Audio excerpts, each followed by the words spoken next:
All right, everybody. Well, hey, welcome to the first day of our beautiful event with so many amazing podcasters over the next 3.5 days. And we're especially excited to have you as a guest on our Pecha Pod Pitch Day here. It's a special bonus session of our Mass Media Podcast Summit. We're just so excited the hundreds of people that are going to be a part of this event over the next couple of days. Not only our podcasters and our guest speakers on Friday, Saturday, Sunday, but the amazing 30 people that are going to be pitching their podcast a day in 10 to 15-minute segments. It's going to make for a busy day. But we're also excited at all those people that are just going to be watching, listening, learning. Not only people that are going to be tuned in here on the live stream here via Zoom, but also those that are going to be taking part and watching on Facebook, on YouTube, and those ultimately listening to this on the podcast that we're launching after the event. So excited to be here. Just absolutely, it's a culmination of a lot of work over the last 60 days. We're only about halfway through because we always have a lot of stuff to do after an event. That's why I think a lot of things that make us make our events so valuable is that we do a lot of after event stuff. You know, the recordings, getting those out in a timely fashion, making sure that we have a survey that goes out to tell our listeners who they like the most, who they dislike the most, what we can do better, what they really loved, and other things to make the next time that we do this event even bigger and better than we are doing it now. But we just want to say thank you for everybody's taking part in today. We've got a very busy schedule going from noon Central Standard Time all the way up to 8 o'clock tonight. So 8 hours of nonstop entertainment. If you're a podcaster, you're really in store for some great podcast pitches, whether you're a seasoned podcaster. You can always learn from somebody new and learn from an outside opinion, outside influence. I've often learned new things to add to my show and my podcast to make things amazing. And for those that don't know, I'm Scott Carson. I am the host of the nationally syndicated radio show and podcast called The Note Closer Show, one of 4 podcasts that I do. But that's our biggest, I guess you say, our 50 megawatt blowtorch. It's across the country with over 500,000 downloads and 15 million listeners across the United States. But when I decided to put on an event like this, you know, there's so many great events in the podcasting industry. You have Podfest, hosted by Chris Cremosis. You have the Podcast Movement by Dan Franks and Jared Easley that do an amazing job. You have the San Antonio podcast put on by Jennifer Navarro. You've got Texas Podcaster Association by John Largett, who does a great job with his group and then is also doing SportsCon. You have VidFest going on at Podfest taking place in Orlando the first week in March. You've got the 2 events for Podcast Movement, one in LA, then one also later on in August in Dallas, Texas this year. There's so many different events taking place across the country. New Media Summit hosted by Steve Olsher. You've got Spark Christian Conference taking place in Houston, Texas, February 21st and 22nd.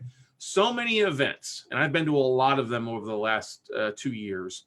And I always found that events focused on newbies and people getting started with their podcast. And it left a lot lacking for those that were more experienced and want to take their business to a whole different level. And yes, I call my podcast a business. I treat it as a business. I don't treat it as a hobby. I treat it as a business. And I think I take it very seriously. It's not just a side gig. It's something I'm very serious about. And that's one thing I think you're going to see today is with so many of our podcasters that are going to be on today and then on through the weekend, they take their podcast and their business very seriously. And I think that's a big thing. So many of them have some great nuggets to share, some great knowledge, things they've overcome, things that they're expertise at, little niches that they're using to help them monetize and market their podcast, to help them grow their audiences and to really reach out in a variety of ways. Some are using video, some are just using audio, some are using both. Some are using webinars, some are using Facebook Live, some are using Instagram. It's just, we have so many great things out there. People in different countries will be joining us, people in different states. We are just absolutely blessed with the amount of outreach people have come out of the woodworks to provide today. If you're listening, you don't have a podcast, hey, don't worry, don't sweat it. We've got some great people here. We encourage you, if you're here on the Zoom with us, to ask questions. If you're watching on Facebook, it's going to be a little hard because I know this is going to be shared across different places out there, but I encourage you to go to pechapodpitch.com and register to come in and watch the live sessions here so we can have the easiest way of asking you questions and being able to answer.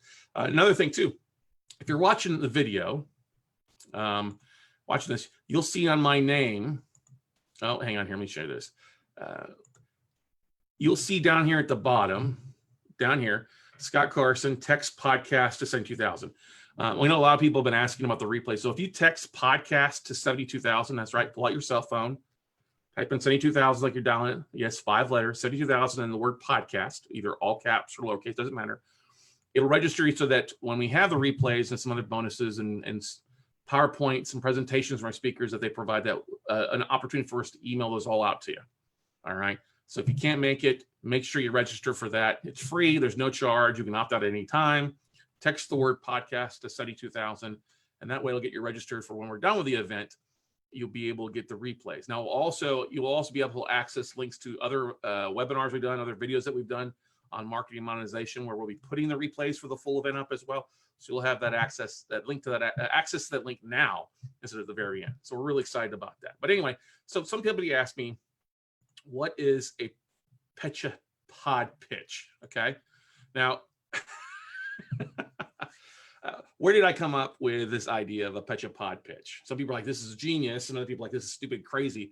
A Pecha Kucha event is kind of where it all started from. And Chris promotes this at PodFest, and the Florida Podcasters Association has a special event that he does called the Pecha Kucha event, where Pecha Kucha is a TEDx type talk, very short, usually 11 to 20 minutes. It's a very short time, allowing you to pitch something, to talk about a topic, to share your show, to talk about something very specifically done with just a few slides. And it's hit and miss, very fast, I'll tell you that. I've also been to other podcasting events where people got up and pitched why they would be a good guest on other people's podcast. And so what I thought I would do, since this is focused on existing podcasters, not really new people looking to get on podcasts, there's plenty of opportunities for that out there as well. But I thought I'd kind of reverse the situation. Let's give podcasters the opportunity to pitch their show, to talk about their show. God knows there's plenty of places on LinkedIn and Facebook and Twitter where we're sharing a link about our show, sharing, hey, we got any podcast recommendations on Twitter? Oh yeah, well, listen to my podcast, or listen to this podcast. So I thought I'd do something a little bit different and take it to the next step. Bring in what we thought would initially be like 20 podcasters, turned to 30, and we've extended it from 5:30 to 8 o'clock to add an additional round of podcast pitchers on there. But give people 10 to 15 minutes to talk about their show, to share what their show is about, who's an ideal listener, what their audience is, what's special about their show, maybe what the passion behind it. What's amazing is you're going to see from people over the next 8 hours, or 7.5, I should say, a lot of great stuff about who and what their show is about. Some on business, some on lending, some on mentality, some on cannabis. We've got that, comedy, real estate, religion, TED Talk, food, all right, speaking, marketing, your Healing Feeling Shit Show is one of the most unique titles that my friend Rachel Kaplan will be on here in the first hour. So, public speaking, we have so many people coming on today to share different nuggets and topics that I think you're going to find such a great mix of people. And probably a few podcasts for you to binge to over the next few weeks, if not quite a few. So we're excited. If you're watching this on Facebook, or you're watching this on the live stream, feel free to hit the share button. We'd love you to share it to your face. I would love to have a couple thousand people watching this by the end of the day. That's what I would absolutely love. And I think it would make sense. So if you're watching this or on the live stream or anything like that, you can go to my main Facebook page, and I'd love for you to share it if you got the opportunity. So we're really excited. Just an amazing amount of people will be tuning in throughout the day and absolutely rocking. We are recording these sessions, and each of our Pecha Pod pitchers will get their 10 to 15 minute video sent to them so they can share that across their social medias. I want to give a big shout out to everybody that was part of it. But I also want to give you a little bit more of an insight on some things that are coming up. So like we talked about, what is Pecha Pod Pitch? This is the bonus session of the Mass Media Podcast Summit. I encourage you to check that out at massmediasummit.live. We've got 30 plus speakers. Friday, Saturday, Sunday, join us for an hour, 15 each, not just 30 minutes. That's the one thing about podcasting conventions I'm just not a fan of. 30 minutes is a hard time to get your concept along if you're a speaker. I love an hour session. This gives people an hour time to talk, and then 15 minutes for Q&A. It'll be interactive. These are not pre-recorded. We do have, I take it back, we do have one pre-recorded session. One of our speakers, unfortunately, has something pop up at the last minute that they could not schedule around. So we pre-recorded that session last night, and that'll be available after things. So everybody that's speaking Friday, Saturday, Sunday will be all live and interactive. So they'll be joining us either from their home, their offices, or their events to speak on their session. So you can check out the full schedule at massmediasummit.live. Today, though, we've got 30 podcasters that are going to be joining us here for this 7.5 hour straight live stream pitchathon. And like I said, they'll have 10 to 15 minute spots. Now, why the 10 to 15 minutes? Hey, if you're done at 10 minutes, we're done at 10 minutes. If you're done at 12, you're done at 12. We won't be going longer than 15 because we'll be bringing people on and off real fast. So stay tuned for that thing. The full schedule for the Pecha Pod Pitch is also on massmediasummit.live. It's just a little further down on the page there for it. But like I said, some people will be doing interview sessions. Some people are like, oh, Scott, I don't want to do a presentation or slides. Can you just interview me and talk me through it? And yes, we'll have that. I think some people are going to use a few slides to share about their show, which in some numbers is good. Many presentations. I think Thomas Umstead from Novel Marketing, who's an amazing podcaster here in the Austin market and a good friend in the podcasting industry, who's just a wealth of information. I think he's going to do a little short teaching spot in his 15-minute presentation in the 7 o'clock hour tonight. Like I said, we are recording this, so if you miss it, don't worry about it. We'll be able to have the replays up and available to you at a later date on YouTube for you to be able to binge and listen to all these other podcasts you missed out to. Like I said, we are live streaming this across Facebook and different Facebook pages of mine. If you all have a Facebook page or Facebook group you think would be valuable, I'd love for you to share it as well for you. Okay. I encourage you to ask questions. Ask questions of me, ask questions of the people that are talking, that are sharing their podcast. If you find something interesting, share. Oh, this is interesting, or this is that. We want this to be as interactive as possible. And that's why we've done this online event. Like I said, find a lot of events that are great, but people can't afford to fly across the country all the time. So we wanted to bring not only 30 podcasters here today to pitch, but also with the next couple of days, 24, 25 people together to really share great stuff that you can learn from your home, your office, or wherever you're located at as well too for you. Okay. So like I said, you can always go to pechapodpitch.com to join in the conversation directly here on Zoom as well. Pechapodpitch.com. There's no cost to join today. It is complimentary, and we want you to be a part of it. And the more they can hear about these amazing shows, I think the better off that we'll be. Okay. Just give you a little bit of a breakdown in our schedule a little bit for those that miss out. In the bottom half of our hour, we have Elizabeth Bachman at 12:30. We got Rachel Kaplan at 12:45 with their two shows in the first two spots. Big kudos to them for taking those two spots to begin with. And then the hour two at 1 o'clock Central, we've got Sebastian Rusk, Gary Hibbert. You have Arlene Gale, and then Chris Reynolds. In hour three, we've got our buddy Merrill Chandler, and then followed by Allison Donahoney, Keith Baker, and then Yafat Cohen coming on to wrap up the 2 o'clock hour here. In hour number four, Michelle Smith, followed by Melanie Benson, our friend Jess Kennedy here, who's a local Austin podcaster as well, then followed up by Jenny Bellinger to wrap up the 3 o'clock hour. Then in hour five, Tony Frischnecki, followed by Joy Nicholson. All right. We are just absolutely honored to have the capital gains tax solution pipe with Brett Swartz join us. And then of course, our buddy Eric Nevins, he's going to be speaking at the Spark podcast conference as well in February. Hour number six, John Larger is going to be joining us from Senior Care FM. And he's also from Game Day Media and is also the guy behind the Texas Podcast Association. So if you get a chance, check out that Facebook group and join if you're here locally in Texas. He's also putting on a cool thing around the Podfest Summit taking place in Orlando in March with the SportsCon. So check that out. Really excited what John's doing with that, and he just does a great job with Game Day Media. We've got Lily with the NARC. Then we have our buddy Adam Moose Walker with Talk Accelerator, and then our buddy Trey Downs from the Baltimore area, going to meet you with your Spirit Yourself in 7. And then we're going to wrap it up with Thomas Olmstead with Novel Marketing, Chris and Hallie Casey here also in Austin, Texas. Then we also have our buddy Larry there.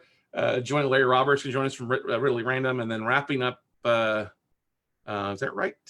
Oh, I got the times wrong on the bottom there. Yes, it's 7:45. That's what happens when you put slides together at 8 o'clock at night with Cody Dakota. So don't get that wrong. It is 7 o'clock hour, 7:15, 7:30, 7:45. Well, that's the one mistake we have today. I'm excited about that. Hopefully that's the only mistake I have is missing slides, because we have been very busy with social media and sharing things across different platforms out there. So for those that are here on live, what are some questions? What are some of the big things that you're looking to get over the next couple hours? Anything you're interested in primarily? I'd love to hear your questions and comments. John, you're welcome, buddy. Glad to see you're watching here. Love for you to share. I know you are out there, but you're doing an amazing job there, and we're proud of what you got going on. But what are some of the biggest things that you're excited about the next couple hours? For those that are joining us here, what excites you about this? What's the thing you want to walk away with? I know some people posted their, oh, I'm excited to be watching this to learn how to do a Pecha Kucha. This is not exactly your ideal Pecha Kucha, true Pecha Kucha event. This is more the Pecha Pod Pitch aspect of things. So it's probably a little bit longer than most of those that Chris has going on in Orlando at Podfest later on here in 40 days, I believe. But I know what I'm excited about is learning more about the passion behind the audio, the passion behind the hosts. You know, why do they start a show? How does it work in with their business? What sets them apart? You know, we've got some amazing people on here who have been ranked nationally, millions and millions of downloads, you know, millions or three comma figures and then millions of listeners, people in different countries and different states out there. So Chris Reynolds, awesome. He says, maybe future predictions of where podcasting is headed in the next 5 to 10 years or so. That's a great thing. I think that's going to be a good one. Definitely. It will probably cover more, a little bit sore on the True Mass Media Summit over Friday, Saturday, Sunday. We've got some great people on there. It'd be a great question. We'll make sure and put that down as well.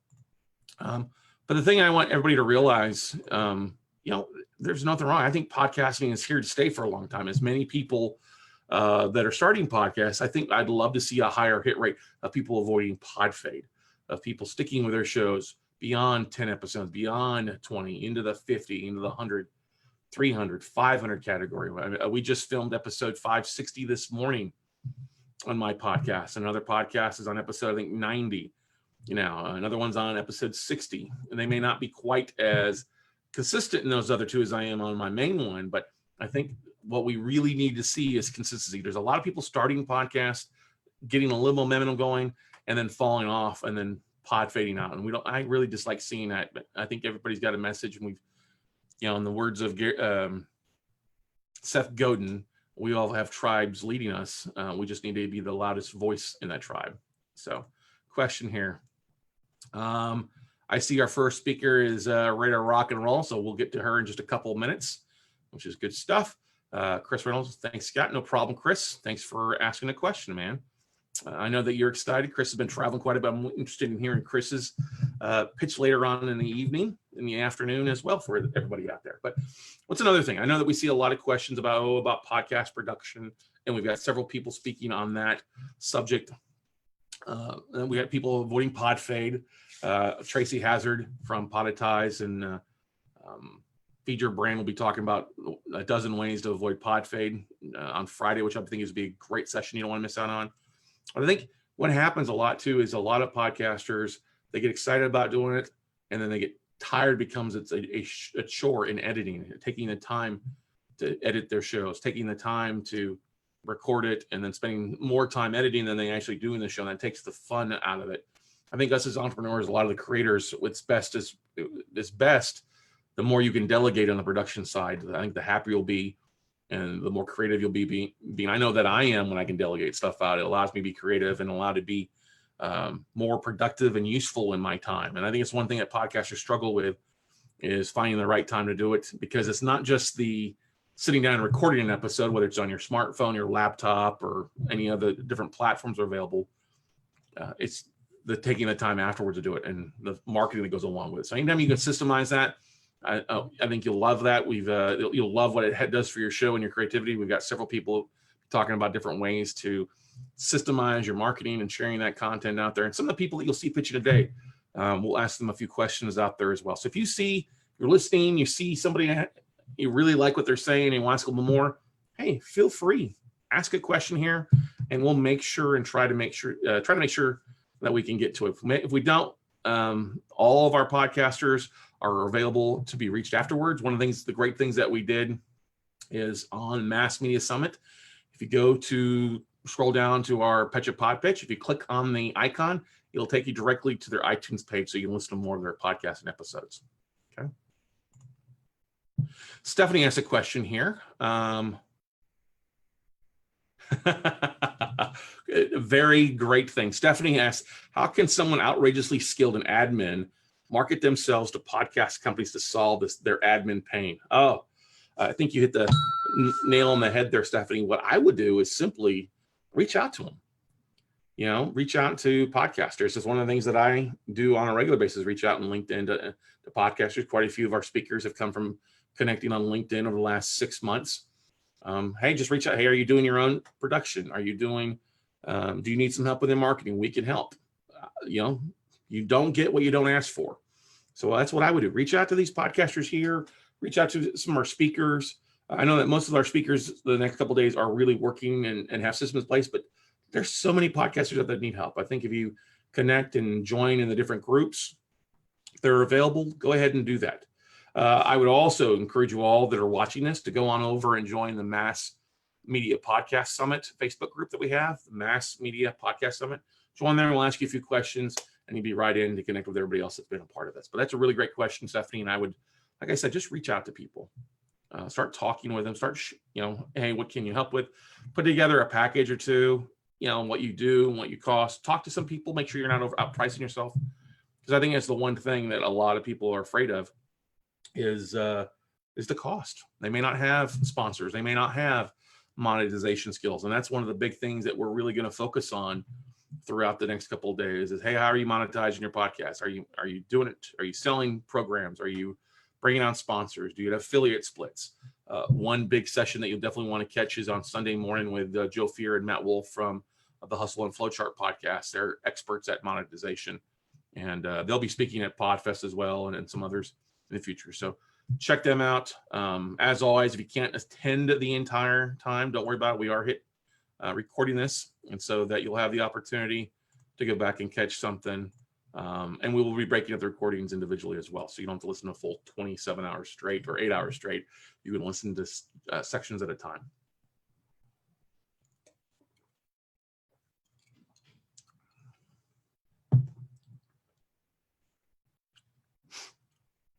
Anybody else have any other questions or any topics, anything they're really looking forward to? I had to give a big shout out to a couple of our sponsors, especially that are a big part of Pecha Pod Pitch. I have to thank Podcast Business Journal for being a sponsor of the event. Go over to podcastbusinessjournal.com. They've got great stuff. I'm full disclosure, I am a contributing columnist to it on a regular basis. So we got a new article coming out tomorrow, just on Pecha Pod Pitch today. So I've got an article I'm writing actually throughout the day with some things. So we're excited about that. And then also I want to give a big shout out to AM/FM 24/7 radio sponsors. That's our radio network. Stuart could not do what I do without what Stuart Benner does over there as well. So I encourage you all to check out our sponsors on the Mass Media Podcast. And we've also got some technology people and vendors that are providing the technology and sources. So clicking on some of those links should take you straight to their websites and services to get signed up. Michelle Smith, thank you. I appreciate that. I just want to say thank you. That's awesome. Hey, thank you. You were one of the first ones to sign up and one of the first ones to RSVP your spot to the Pecha Kucha. So you made life easy on me filling things out. And that's the thing. Whenever you put an event on together, when you're dealing with 2 people, 20 people, 40 people, or 100 people, it is a lot of herding cats. Meow. Literally herding people, getting information, getting schedules to line up, getting links back to everybody. And so big shout out to Stephanie Goodman, VP of Operations, has been a big help, helping my team of VAs as well. And then also our team at podetize.com who helps us out with a lot of our production on this stuff there. So kudos to them on their production side of the business as well too. So what do you say we bring on our first speaker, our first podcaster, and get her ready to rock and roll here? Let's see if she's on here. She said she was on here. Where is she at? Elizabeth, there you are. I'm going to bring you on as a panelist. If we can get a couple minutes ahead, it'll make life easier for everybody.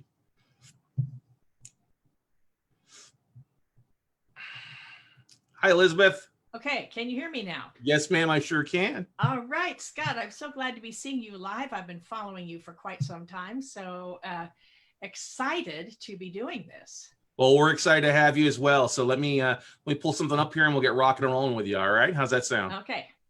Good stuff there. All right. Boom, shakalaka. All right. Are you just want to go back and forth, or do you have a couple slides? How do you want to do it, Elizabeth? So I have some slides. Let me just figure out if I can get myself. Can I share here? Yes, ma'am. You can hit share your screen. Yeah. Okay, let me get to the right page here and share. Okay, I have to expand it to do that. And share, here we go. All right. And you see me start the slideshow from beginning. There we go. How's that? That's perfect. All right, awesome. Give me 1 second here and we'll rock it. I'll hit the record button 1 second here.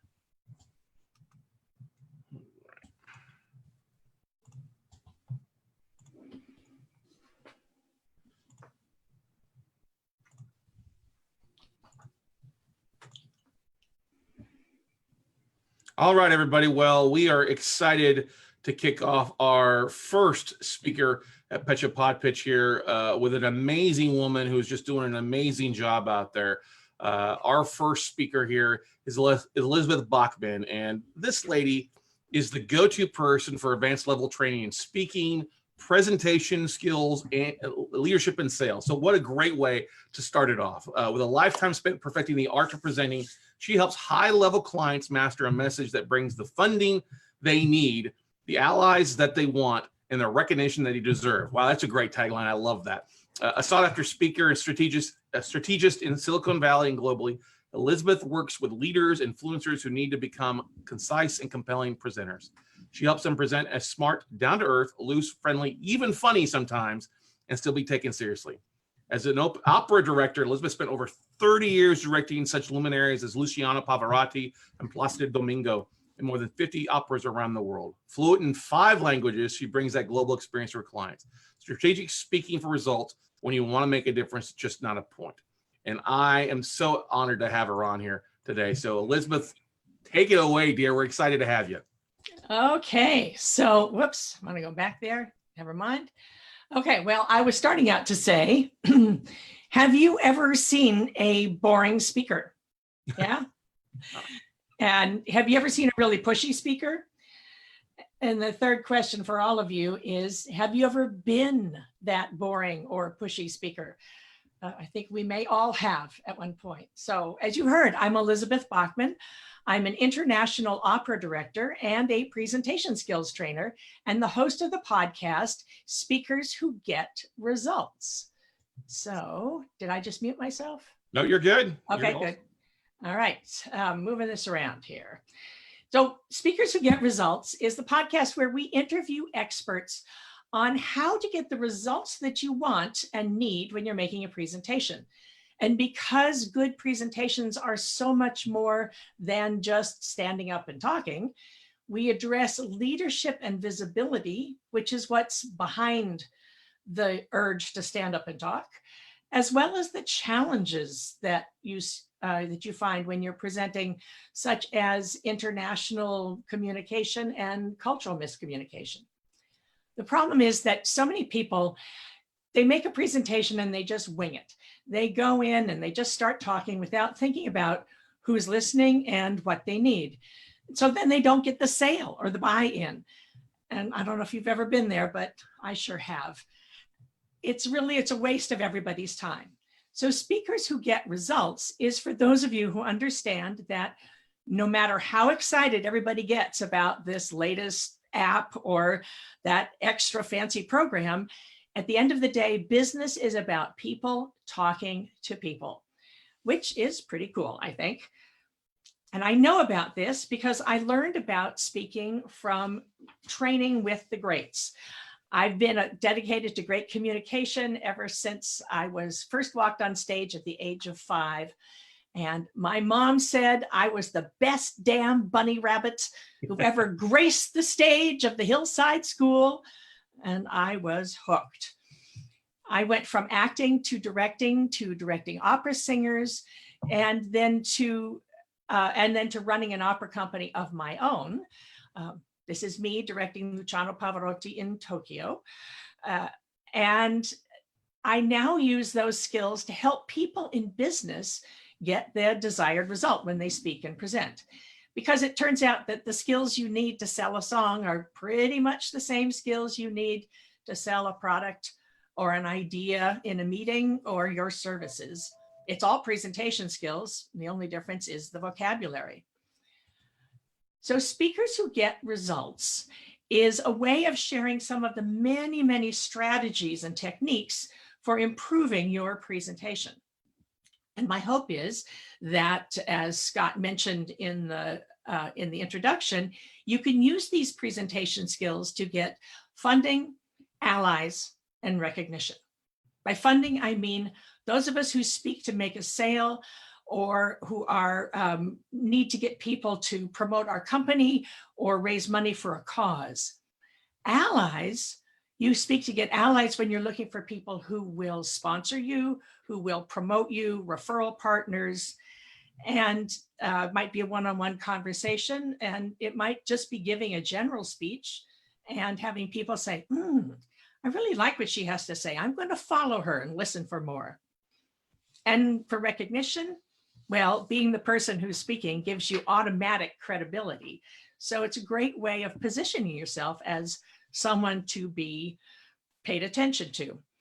And especially, I don't know if you've ever, Scott, have you ever done this, but have you ever sat in a meeting and looked up at the podium and thought, dang it, I am twice as smart as that person up there. Why isn't that me? Well, Speakers Who Get Results is for people like that, because we can help. This is what I do for a living. You know, when people want to hear what you say, opportunities come your way. As Tom Hanks said at the Golden Globes, thank you, Tom, for this great phrase, you're a dope if you don't steal from everybody you work with. So the fun thing I'm doing is I'm interviewing a lot of my fellow speaker trainers to talk about how do you use your voice? How do you connect with your body? And some of the geeky moments that speaker trainers and language nerds like me get into is, you know, how do you really do this? And of course, I'll be sharing my expertise and my 30 years of experience helping people be fabulous when standing up in front of a group. But the key is, the important part is speaking is only a tool. It's a cool tool, it's a fun tool, but it's really part of how you present yourself, marketing yourself. So we do a lot about leadership and visibility, especially for women in business. How do you deal with the inner game of being willing to speak up? And then if you do speak up, how can you make sure that you're heard and not slapped down? So one of the things I'm really excited about is I have a whole bunch of really smart leaders coming and talking to us. Some of them are up now, and there are a lot more in the queue. So if you're tired of being the best kept secret in your field, you can learn about leadership here and visibility. The other piece is we're addressing the challenges of speaking. You know, theory is fine, but you actually have to be practical and do it, especially internationally. We are in an increasingly international global business world. So how do you deal with it when you're speaking to people who don't speak your language? I mean, this is all about speaking in English because that's the international language of business. But what if your listeners aren't native English speakers? Or what if if English is your second or third language? How do you communicate well? And how does the culture of your listeners affect the way you are perceived? So presenting to people in a different culture, if they don't fully understand you, they'll just tune out. or worse, they'll misunderstand what you're asking them to do and waste a lot of time and money going off in the wrong direction. So I'm really excited about this. I've been living and working internationally for 30 years, and I've got all sorts of really cool people talking about speaking internationally. And how do you deal with that? How do you pay attention to perception? Because it's all about how you're being perceived. How are you showing up? People make decisions about you on an emotional basis. So only a small part of what people think about you comes from the words you're saying. The other 93% is how you show up. And that includes if you're just doing audio. It includes the way you speak as well as how you look. So we're talking about that. And the other piece of that is it's not just international challenges, but the miscommunications from human beings, miscommunications between men and women. How can men get women to listen to them? How can women get men to listen to them? And how do you show up if maybe the color of your skin or your sexual orientation or where you're from is affecting the perception? I've got a couple of wonderful experts who are transgender and are talking about what's it like to raise money as a man and raise money as a woman. It's different. So it's all about experts, interviewing experts, learning things, and helping people about this great game of communication. There's so much to explore and learn. And I hope that you can come to Speakers Who Get Results. You can find it on my website, elizabethbachman.com/podcast, or iTunes, Stitcher, Google, wherever it is you listen to podcasts. And I'd like to ask you to think of one thing. If you're making a presentation, doing a speech to get a result, then it's a sales presentation. I hate to say that, but it is all about sales.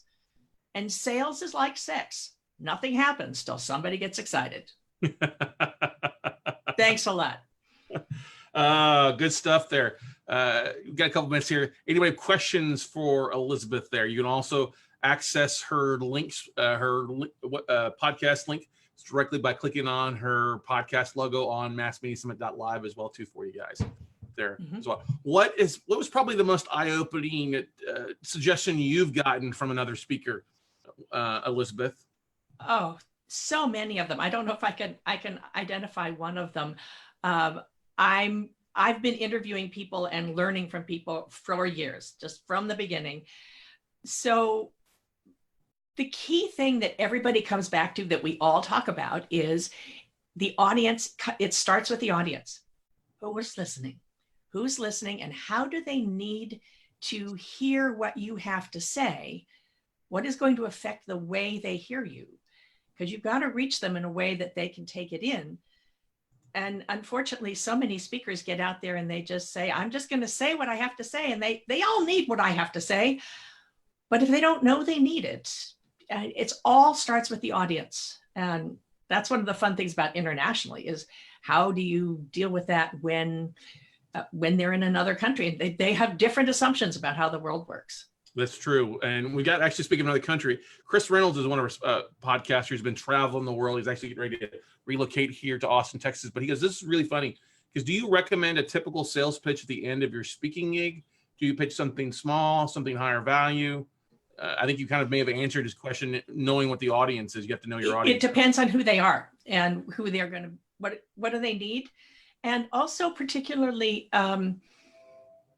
I like to leave people with something else. You do a pitch, but then the last thing you say is what people are going to remember, which is why I like to end with sales is like sex, because people remember that. So it's your beginnings and your endings are important.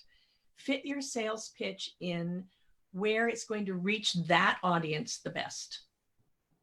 Makes so much sense there. Yeah, Marvin Franklin here, he says, loved her words regarding that sales and sex are similar. Nothing happens until someone gets excited. Great points out there. So, well, thank you, Marvin. Thank you, Chris. Makes sense. Thank you, Chris says as well there. Elizabeth, you've done an amazing job. Way to kick off our Pecha Pod Pitch. So you can take a deep breath. And I just get to listen and learn now. Exactly. Yeah. Great stuff, Elizabeth. All righty. Thank you. Thank you. So we have another question here pop up. Oh, no, they're good. All right, we're gonna boot you back to attendee and then bring on our next one here. All right, good stuff.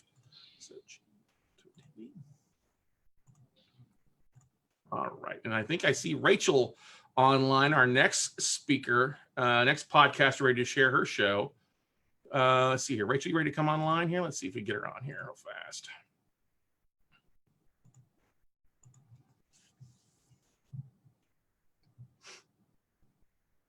I see you there. Let me unmute you. Oh, yeah, there she goes. Yeah. All right. We'll start with the noodle dance.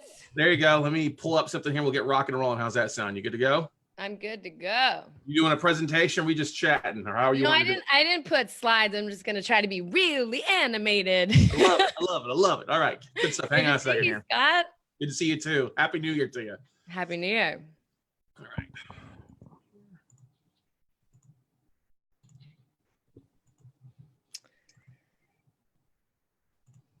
All right, everybody. Well, you are indeed in for a treat with our next speaker here on Pecha Pod Pitch. The acclaimed podcast, The Healing Feeling Shit Show, is a transformational healing course in hiding. The fun and informative show tackles emotional potty training for grown-ups, which means Healing Feeling Shit Show teaches folks to heal themselves by learning to have their feelings the way they have their poops. Through this emotional potty training, people overcome lifelong anxiety, depression, and imposter syndrome and achieve emotional resilience. The new happy. Rachel Kaplan, creator and host, is a licensed psychotherapist who has spent over half of her life studying the world's healing technologies. Season 1 is the streamlined offering of the most effective and crucial healing skills. Season 2 builds on this foundational understanding with interviews with healing experts in life unscripted therapy. Join the feelings movement. Get involved now. And we are honored to have Rachel Kaplan joining us on Pecha Pod Pitch here. What is going on, Rachel? Well, first of all, does that mean they didn't see my noodle dance? They did, yeah. Everybody, let's all noodle together. That's right. And we met originally in Tampa about a year ago. It was funny. There was a group of us at dinner at a table after a podcasting event, and you were not feeling ill. You didn't make it down for the event, but you're sitting there on the sidelines, like watching all of us podcasters have fun. We're like, hey, come on, get in this year. And you joined in the fun and was one of the big ringleaders, right? Well, actually, you invited me in. It wasn't that I was sick. It was that I didn't sleep that night because I missed my flight. And so I was up all night. I was coming in hot to that event. And, it's funny you bring up that event because I thought I would just start this chat or this pitch with my pitch from that summit because won't that be fun? Yes. So are we ready to go? Do you want to say anything else before I talk about poop and emotions? Let's shit it up a little bit here. Let's just get rocking and rolling. Huh? Okay, guys, anyone who's here watching, I'm curious, what did you do this morning when you got that signal from your guts that you needed to poop? Did you eat something or smoke something, drink something? Maybe you posted something online to get likes or validation. Did you? Or did you go to the nearest bathroom and take a poop? I'm guessing you did number 2, literally, because, Scott, you're a big face, because you're potty trained. And so you know that is the only way to move the feeling that you need to poop. But sadly, you're not emotionally potty trained. So you, like many of us and so much of our culture, are constantly, unsuccessfully trying to medicate and distract yourself away from your painful human emotions. And the truth is, and you know this, it just doesn't work. So my name is Rachel Kaplan. I am a licensed psychotherapist in practice for almost 15 years. And I'm also the founder and creator of the acclaimed new and noteworthy podcast, The Healing Feeling Shit Show. And I've got sad news, happy news, and amazing news. The sad news is that when I was just 14, my first love committed suicide, and that loss devastated my life. The happy news is it set me on a worldwide, international, lifelong quest to study the world's most effective healing technologies, both Eastern and Western. And the amazing news is that I have streamlined what I have found to be the single most effective technology that you need to know and have working for you in order to heal and in order to have emotional resilience, which I say is better than happy. Because when we're emotionally resilient, yeah, you're going to be happy a lot of the time, but you're going to know that when life throws shit at you, which of course it will, and we all know that too, that you can handle whatever comes because you can move your feelings through you like a good poop. So I want you to join the feelings movement. You can do that by checking out my podcast. So you can learn to flush your shit out and have well-being. So that's my pitch. That's how I was invited. Scott came back. Hey. Hey, I just wanted to give you the full screen there because it's so valuable. I mean, oh, thank you. You hit so many points. You hit a lot of points there that we do kind of hold things in, and the more we can flesh our feelings out and bring some air to our emotional distress, the better off we're going to be in the long run, right? Yeah, absolutely. And I want to talk a little bit about that. I want to give all of your listeners some juicy tips on healing, but I also feel like it's useful. I bet a lot of people who are here today are interested in podcasting. And so I want to talk a little bit. I think I'm a really unique podcaster. First of all, I have been live for almost a year. I'm 2 weeks out of a year from when I launched, which means I'm also 2 weeks to the day out from turning 40. So that's one tip is if you're going to launch a podcast, do it on your birthday because Facebook will put your name on everyone's page. And that is useful when you're begging people or, just gently requesting people to download your show. So we're at 11 months. I'm at 115,000 downloads and I'm in 111 countries. I was highlighted by iTunes for the entire 8 weeks that I was eligible for New and Noteworthy in all of my categories. I mean, it would pop in and out, but pretty much consistently I was featured. And so I feel like for someone who was not known in any podcasting or media world before, we've had a really big booming start. And I think one of the things I want to speak to first before getting into the healing information is just why did I make a podcast and how does it sometimes serve you to not just follow along what podcasts do? Because one thing for me is that I was not a huge podcast listener in all honesty. And I think that was really awesome because I think that there's a way that in every field, people get really constrained by what's been done. And sometimes, while I do think I was in a kind of sprint to learn how to do it well. Like there's a cost of not knowing how to do a podcast. And that's why it's awesome. Anyone who hasn't launched a podcast yet, to be involved in a summit like this before you launch is also amazingly useful because you can learn how to be effective from the get-go. I kind of had to sprint doing that. But I think that there sometimes is a cost of the creativity, which you just spoke to. You were saying if we're trying to do everything, we can't be creative. If you're trying to do what's been done, you're not that creative. And so first of all, why did I make a podcast? Well, I realized I'm a psychotherapist. Like I said, I've seen hundreds and hundreds of clients. I know dozens and dozens of therapists. And, I'm out in the world. And I think that what I see in our culture is that people are not actually healing. They are hobbling around with their emotional injuries. They are functioning. And even the most successful folks, even people that you imagine feel fabulous about themselves, leaders of organizations and businesses, podcasters, you probably imagine they feel really worthy and really successful. But so often I see that people who have technical success actually feel like an imposter. They are waiting for the floor to fall out. They are anxious, depressed. And sometimes the more fabulous we present, it can create more of a schism of what if they knew this about me? And so part of what I realized, because I was so messed up from my first love suicide, and had just been at this for 25 years, when I, and it actually coincided with leaving a marriage. Bless that marriage because it did not work as a marriage, but it was the perfect cauldron for some really profound healing. In the few years after I left my marriage, I realized, I really feel good. I really feel worthy in a way that I think I never thought I'd be able to feel, honestly. And I think most people don't feel.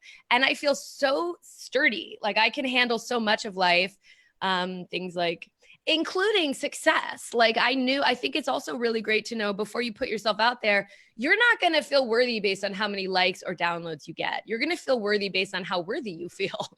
and actually to tolerate positive or negative input, which hopefully your podcast will be big enough to get both, you have to actually have stability. And so even though I wasn't thinking of my own well-being around podcasting, I just knew that I could help more people and use my quirky, noodly, kind of not that containable essence for good. So that's why I made a podcast.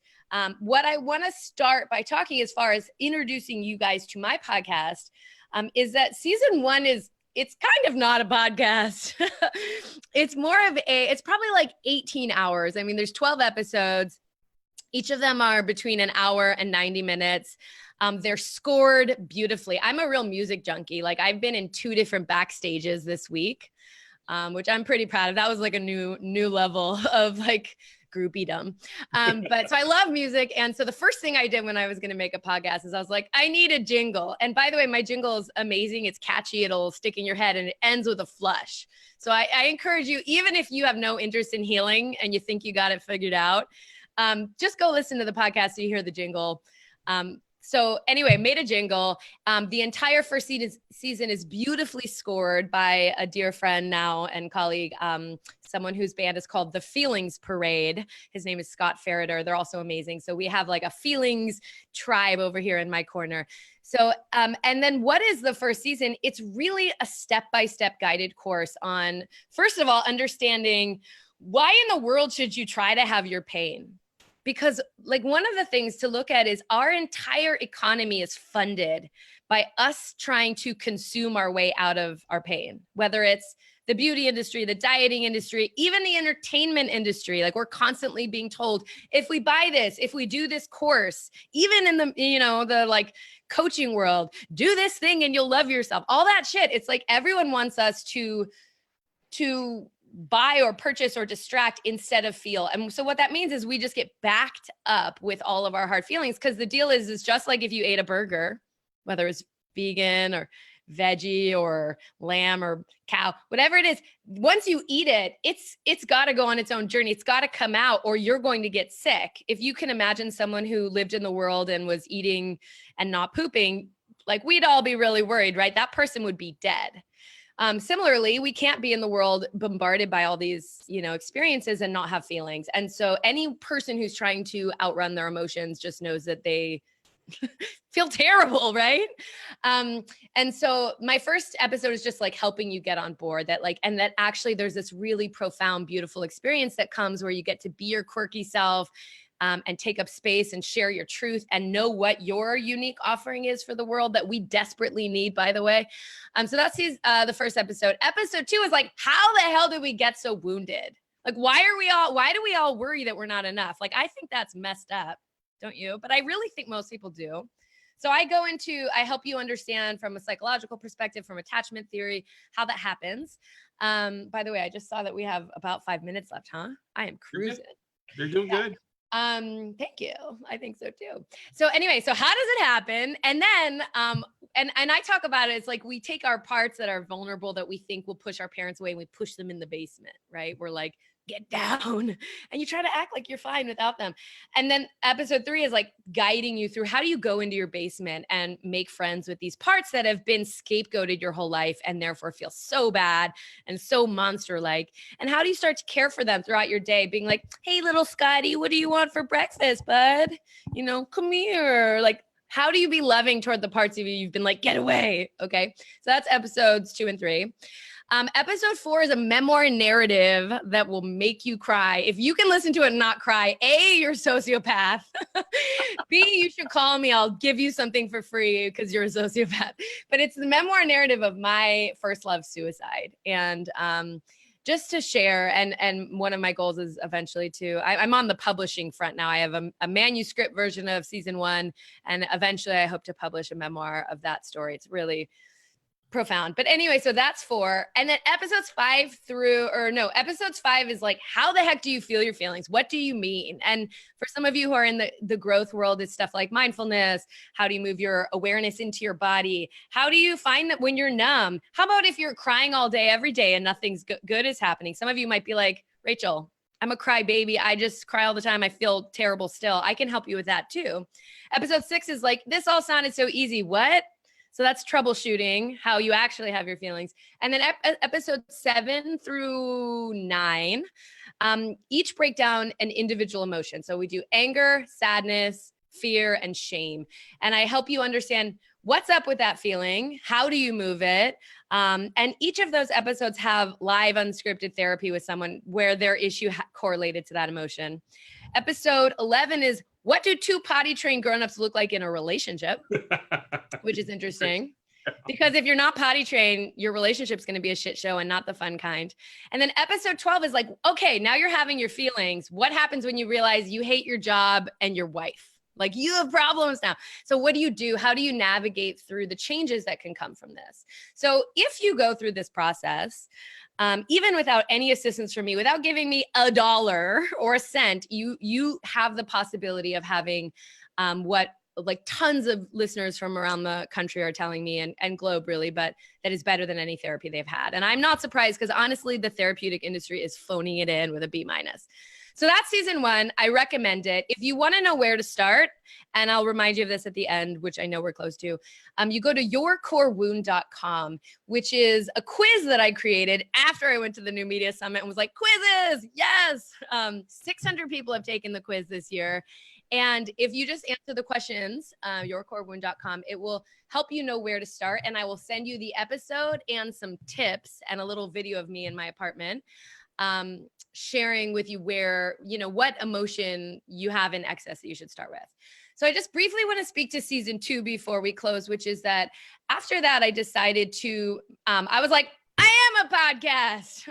I wanted staying power. I wanted to expand the community of the shit show. And so I have done, when I take a break in 2 weeks at the end of season 2, there will be 57 episodes total. So we did about 50 episodes in season 2. And so this is where I interviewed all kinds of healing experts from I actually have a panel of therapists. I have astrologers, chiropractors, body workers. We've got a men's episode. We've got a women and rites of passage episode. We've got so many sex episodes, 2. We've got a transgender and gender panel. We have, just tons of different voices on healing. And then there's about 8 unscripted, full-blown, 45 to hour minute therapy sessions that I've done. So you can voyeur on other people's therapy, which people say is actually profoundly useful. And that's been a ton of fun. And we're taking a pause right now because I feel my mission and the best use of my life is to really get the content of season 1 out. And like I said, I wrote a book. And I'm in the process of shopping for agents. By the way, does anyone know an agent that has enough courage to actually get behind a book that talks about poop? I want to call it emotional potty training for grownups. I think we'll have you talk with Tracy Hazard, who would probably be the best point to go with. But Rachel, you've done a great job. So much great stuff on your show. Some great nuggets there as well. And yourcorewound.com. That's the best way to get involved. And healingfeelingshitshow.com. It's a pleasure to talk to you. It turns out I got a lot to say. You got a lot to say. And that's great. That's why we want to listen to the podcast, everybody. Thanks, Rachel. I appreciate it. Yeah, you're welcome. Thanks for having me. Yeah, we'll see you later. That was awesome. All right.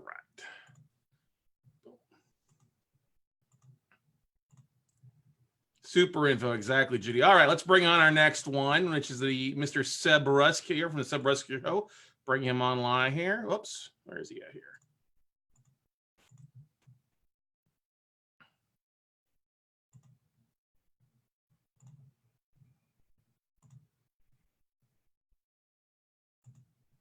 There we go. Scotty. What's up, Seb Rusk? What's going on? Yo. Last time I talked to you, I was walking down the beach. That's right. So let me hit the record button here. Yep, we're good. We're good there. All right. So guys, our next special rock star out there is the host of the Seb Rusk Show on Social Buzz On Air. Sebastian is a digital storyteller and the founder of the podcast launchlab.com. So for those of you that are looking to start a podcast, he's a guy to go to. It's a full-service podcast launch solution to help entrepreneurs and marketers start their own podcast and show. The Seb Rush Show is a podcast designed to share the story of authors, entrepreneurs, speakers, business owners, and world changers. And without further ado, our good buddy Sebastian Russ, man, live from Miami, right? Scotty Carson. That's right. A very cold and rainy Miami. I saw that. You got iguanas dropping out of the trees. Yeah. And they're cooking them and making iguana tacos.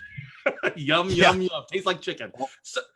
Yeah. They call it the chicken of Trinidad. I'm like, I'm good. I believe you. I believe exactly. So, man, you're doing a lot with podcasts, helping entrepreneurs. You're doing a lot of social media. You're the author of the book Social Media Sucks as well. Yep. And did some things. So why don't you talk about where'd you make the thing from being a social media marketer into kind of a podcaster? Why don't we talk about that and how the Seb Rush Show came about? Well, I kind of fell into it because I started a podcast right when I started my brand. Well, about a year after. Back in 2011, I started my show on Blog Talk Radio, if you remember that platform. And that was some innovative technology back then, but it was very unreliable. So I stuck with the show for about a year and a half, and then I quit, went on hold, didn't record anything, restarted the show again, and then finally committed to actually doing it consistently throughout the year. And as I did that, people would say, hey, listen, you have a podcast, don't you? And most of the people asking that question didn't even know what a podcast was. So in 2016, someone challenged me to say, hey, listen, why don't you create a solution that helps people go from I want to start a podcast to actually being able to start one? So hence the birth of the podcast launch lab that takes people from idea to iTunes. Well, so much more these days, but that was the initial concept on that. But the Seb Rush Show, can I say my own show name? The Seb Rush Show began in 2011 as an opportunity for me to be able to get in front of people that I looked up to as peers, people like Mari Smith and Jay Bear and people that were crushing and still are crushing the social media space. And then later on, I would meet these individuals at live events that I would be emceeing or speaking alongside with them. So it was very easy to make these connections. And I wanted to learn from these people. And I think it's extremely rude to tell someone that you want to pick their brain. You wouldn't tell them you want to pick their nose. So why would you say I want to pick your brain? Well, the creative way of being able to pick somebody's brain is get them on your podcast or interview them and ask them strategic questions that extracts the information that you want to know, because if you want to know it, I'm sure everyone else does. So that I continued to rinse and repeat that process. And with social media, it wasn't just a, hey, Scott, can you introduce me to Bob? It was just write to Bob's profile and send a tweet or a message and be persistent and find out somebody who's on their team. And I learned that very, very early on with my buddy Gary Vaynerchuk, who is obviously everybody and their brother knows who Gary is now. But way back when, he was a wine guy that nobody knew about. Well, I strategically found a way to get within his circle way early on, some 11 years ago, and found out who his assistant was, a guy by the name of Phil Toronto at the time. And I contacted Phil and said, hey, Gary's coming to town for his Thank You Economy book tour. It's right around the corner from my house. I'd love to interview him. They got back to me last minute and said, Gary'd love to do it. Just meet him there like 30 minutes before the book signing. And I'm like, that's it? And they're like, yeah, that's it. And I had a film crew call me the day after that and say, hey, we want to work with you. Or you have any upcoming projects coming? So everything came together. I ended up spending about an hour with Gary and interviewing him. And once I've perfected that model of being able to connect with guys like Gary, I thought, why not continue to rinse and repeat that process and find people that are, and I say this for any person watching or any person that wants to start a podcast, after you've defined your why on starting a podcast, go after individuals that are smarter than you, cooler than you, richer than you, know more than you, have done more than you, and can take you places just by having a conversation with them. So is that the right answer? I love that. I'm not picking your brain. I'm scratching your head. Yeah, no, you can't pick my brain. It's too expensive, I tell people. But if you want to pick people's brain, go ahead and interview them.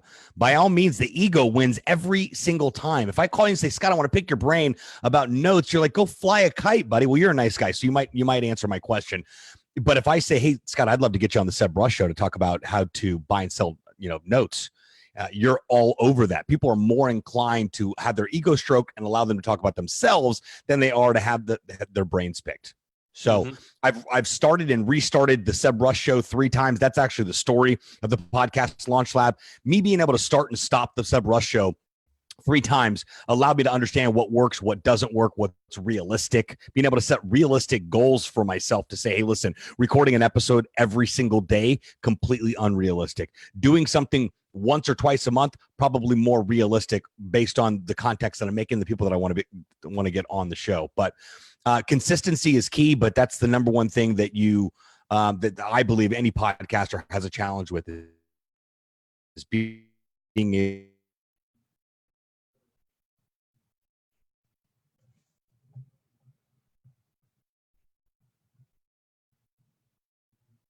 dare waste their time. And it's important. It's not just let's just interview everybody. No, let's be strategic. For instance, I think my buddy Jay Bear recommended this book, The Self-Reliant Entrepreneur by the one and only John Jantz. And I thought, I know John. I met good old duct tape Mark. Sure enough, went online, was already connected with John, met him in person one time for a half a minute. He probably wouldn't know me from it.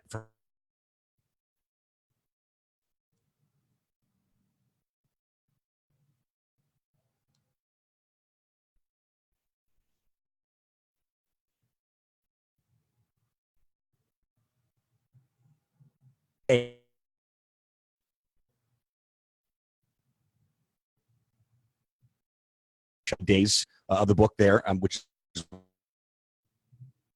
Daily Entrepreneurs, and shared the story of how he actually spent a year writing the book. And I thought, well, that was cool. I just bought the book, and after buying the book, I got a hold of the author, got him on my show. And if you think that he's not going to share a podcast episode talking about a brand new book in the thick of a launch, you got another thing coming. So it's being strategic about finding out what makes sense. People say, what's your podcast about? My podcast is about extracting stories out of people that are cooler than me, smarter than me, richer than me, have done cooler things than me, and are light years ahead of where I'm at, so that I have an opportunity to not just pick their brain, but actually have an opportunity to build a relationship with them by talking about them and putting them on my spotlight.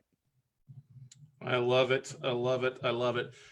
Where do you see, let's bring it back a little bit, because I know you're so busy right now with your podcast launch lab as well. Where are you seeing, besides consistency, where are you seeing the biggest mistakes new podcasters are making, Sebastian? Giving up and not sticking to it. I just had a meeting this morning. The guy gives me a 3-page description on what he wants pertaining to a podcast show. He wants to cover celebrity guests and cryptocurrency and the current state of cannabis and news and entertainment. And I said, listen, if you're a popular radio host that's syndicated nationwide and you have a popular morning show, you can talk about anything you want under the moon. Above and beyond that, you must, not you should, you must come up and define your why. Your why on why you're doing a podcast in the first place should be surrounded by the value of what your story is and what your truth is and what you want to share and bring to the table. I tell people constantly on a daily basis, if your goal is to start a podcast to make $1 million, you've already started off on the wrong foot. Monetizing a podcast, all part of the process in due time, but we're talking macro.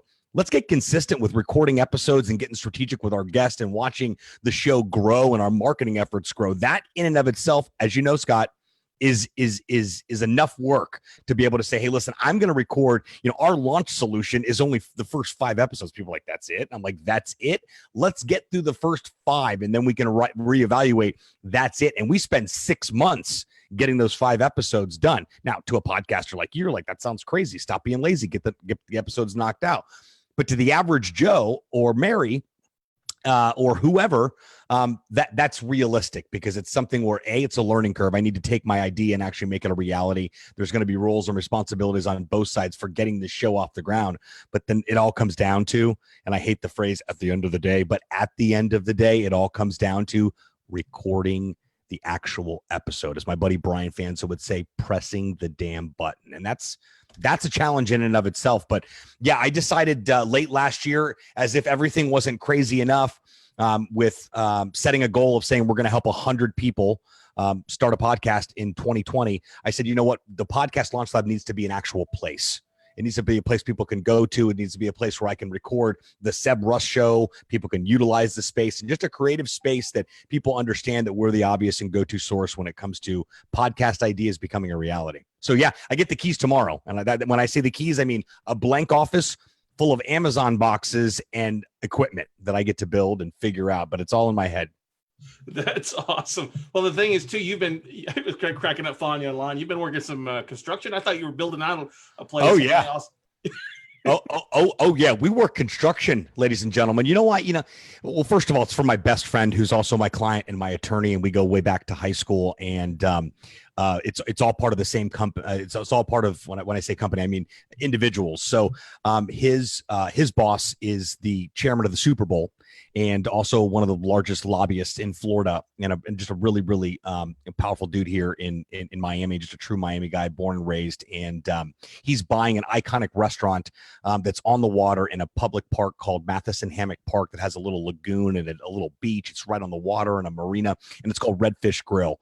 And Hurricane Irma came through in 2017 and did some serious damage to all the piping, all the electrical. I mean, it was barely salvageable, but the place is an icon. It was built in 1954, I believe, maybe 52. And it was a hot dog stand, and then it became a restaurant, and then eventually became Redfish Grill. And everyone just loved it. It's just a rooftop and great place to watch sunset. Well, anyway, they decided to buy it, and they said, we're going to get this thing open by the end of February. So when I say all hands on deck, literally it has been all hands on deck. So I was grabbing a broom and a wheelbarrow and like a chipping hammer, and like I couldn't move on Tuesday. Okay, let's put it that way. Construction, I don't know if it's for me, but I'm telling you right now, Scott, the ability to be able to, the first project was in this dark dungeon, like behind the kitchen. I was in the kitchen, but like dark, and it was covered in like 30-year like grease and dust and rocks, and like I was getting claustrophobia back there. And they're like, "Here's the broom, here's the bucket. Good luck. We'll see you at lunch." And it's like 9:00 in the morning. But I stopped and I shot a video, and I posted, and the title of it was "Doing the Work." And it allowed me to stop and think for a second, all the crazy jobs I've done over the course of my career over the past, 20 years. And now here we are. I'm doing what I love, doing what I'm passionate about, but at the same time, still willing to do whatever it takes to get to the next level. And sometimes that's grabbing a broom and a dustpan and working construction for the day and doing like real work. Not, I wrote a post called Top 15 Things You Learn by Doing Construction as soon as I got home, because it was just top of mind on here. But it gave me the opportunity to really think and digest and like get some downtime and free lunch, Hey, free lunch is nothing wrong with that. Even if you got to use a chip and hammer for a little bit here and there. My arms are like jello. Then I barely pick up a microphone. I'm like, easy. I don't know if this is good for the career here. I got but it was good times. And I'm going back. Who am I kidding? But we're trying to get the place open by mid-February. So, which is extremely aggressive. So I'll be back out there. I may have to invest in some construction shoes, though. I totally ruined my gym shoes. Yeah. I was hoping you're not wearing your Uggs out there. I'll get beat up. It's a construction site. I will get beat up. Yeah. So what's the best way for people to reach out to you? Because I'm sure you're working with people all across the country to help them get their podcast on. What's the best way for them to reach out to you, Sebastian, to help them take that next step to get their show on the road and get it going? You can visit the podcastlaunchlab.com. Go to podcastlaunchlab.com. If you want a free guide that walks you through starting a podcast, you can get that there for free. And there's also an opportunity to schedule a call with a podcast strategist. Sometimes it's me, sometimes it's somebody on my team, but you can simply request to speak to me. I'll talk to anybody for 15 minutes about what their idea is and offer a free podcast strategy. You also feel free to drop me an email, which is srusk@podcastlaunchlab.com. And then my Instagram is Seb Rusk, SEBRUSK, just like my podcast. Feel free to follow me, shoot me a DM, and pin me down. I'd love to either tell you that you're absolutely out of your tree and your idea sucks, or you're onto something. And also, too, if you were having a live event looking for a great master ceremony, Sebastian is a phenomenal guy as well, too, for that. I've got a little bit of energy I can bring to an event. Just a little bit. A tiny tidbit. There we go. Hey, well, Sebastian, thanks so much. Good luck, and congratulations on your goal for the year. So proud of you, man. Keep up the good work, and keep kicking ass and taking names, brother. Wait, one more thing I want everybody to know. Podcasts suck if you don't have one. Good stuff, guys. man. We'll see you later. Happy New Year. Can you still say that? Happy New Year. All right. Good stuff, man. All right. We're going to put him. There we go. Perfect. All right. We're rocking and rolling there. Definitely a little bit of energy there. We're going to bring on our next podcaster from Canada, actually. One of our couple guys that are from outside of the United States. Let's see. He should be jumping back on here. Just had the honor of interviewing him just a few minutes ago, actually, before we get rock and rolling here. So let's see here. All right, Gary, beautiful. can you hear me? I can. Can you hear me? Yes, sir. All right, we are rocking. Hang on a second. All right. I think we just did the deja vu all over again, right, brother? I know. We've been talking. I feel like we've been talking all day. I love Yeah, it. that's right. All right, let's get to here.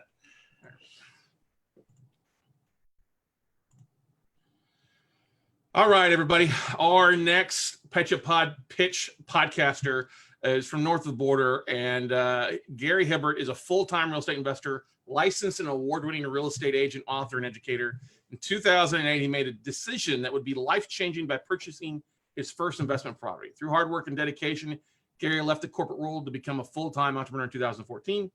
Today, not only does he have a remarkable real estate investing portfolio and successful business, Gary continually inspires that same change that transformed his life into others. So we are honored to have this badass from north of the border. Gary, what's up, man? How's it going today? Man, it is going good. I'm enjoying life. I'm enjoying everything that's happening. It's fun, man. I'm just enjoying the life that I've designed, and I want to help other people do the same thing as well too. So, well, let's talk about that a little bit, because I know that your podcast features that. So share with everybody what your podcast is. I mean, you guys can check it out at massmediasummit.live as well, but I love to hear from the master himself. Share your message and kind of what your podcast is all about and its focus. Yeah. So, you know what, why don't I maybe just talk a little bit about the beginning, and then I'll kind of get into the podcast. I think that'll kind of help to shape what it is that where I came from and what I'm doing today. So, you know, back in 2008, I knew that something had to change for myself. You know, I was living paycheck to paycheck. And in that year, I started investing in real estate. And how I did it was I learned from some of the best real estate investors in the industry. You know, I took them out for lunch, took them out for dinner, picked their brain, went to mastermind events. And that really changed my life dramatically. It allowed me to quit my full-time job. And in doing that, I then started a podcast called Real Talk with Gary, Wealth, Health, and everything in between. And so for the podcast, it's really three main things that I kind of like to focus on. And so let me kind of go through each of them. So number one, the very first thing that I like to talk about, and some of the guests that I have on there, is talking about real estate investing. You know, it's not just about creating financial freedom, but it's also about creating financial security. You know, yes, you can create financial freedom from it, but you know, sometimes just having one property or even just two investment properties can completely change your whole life. So that's what I really want to kind of get across, that, you know, it's a great way to create security.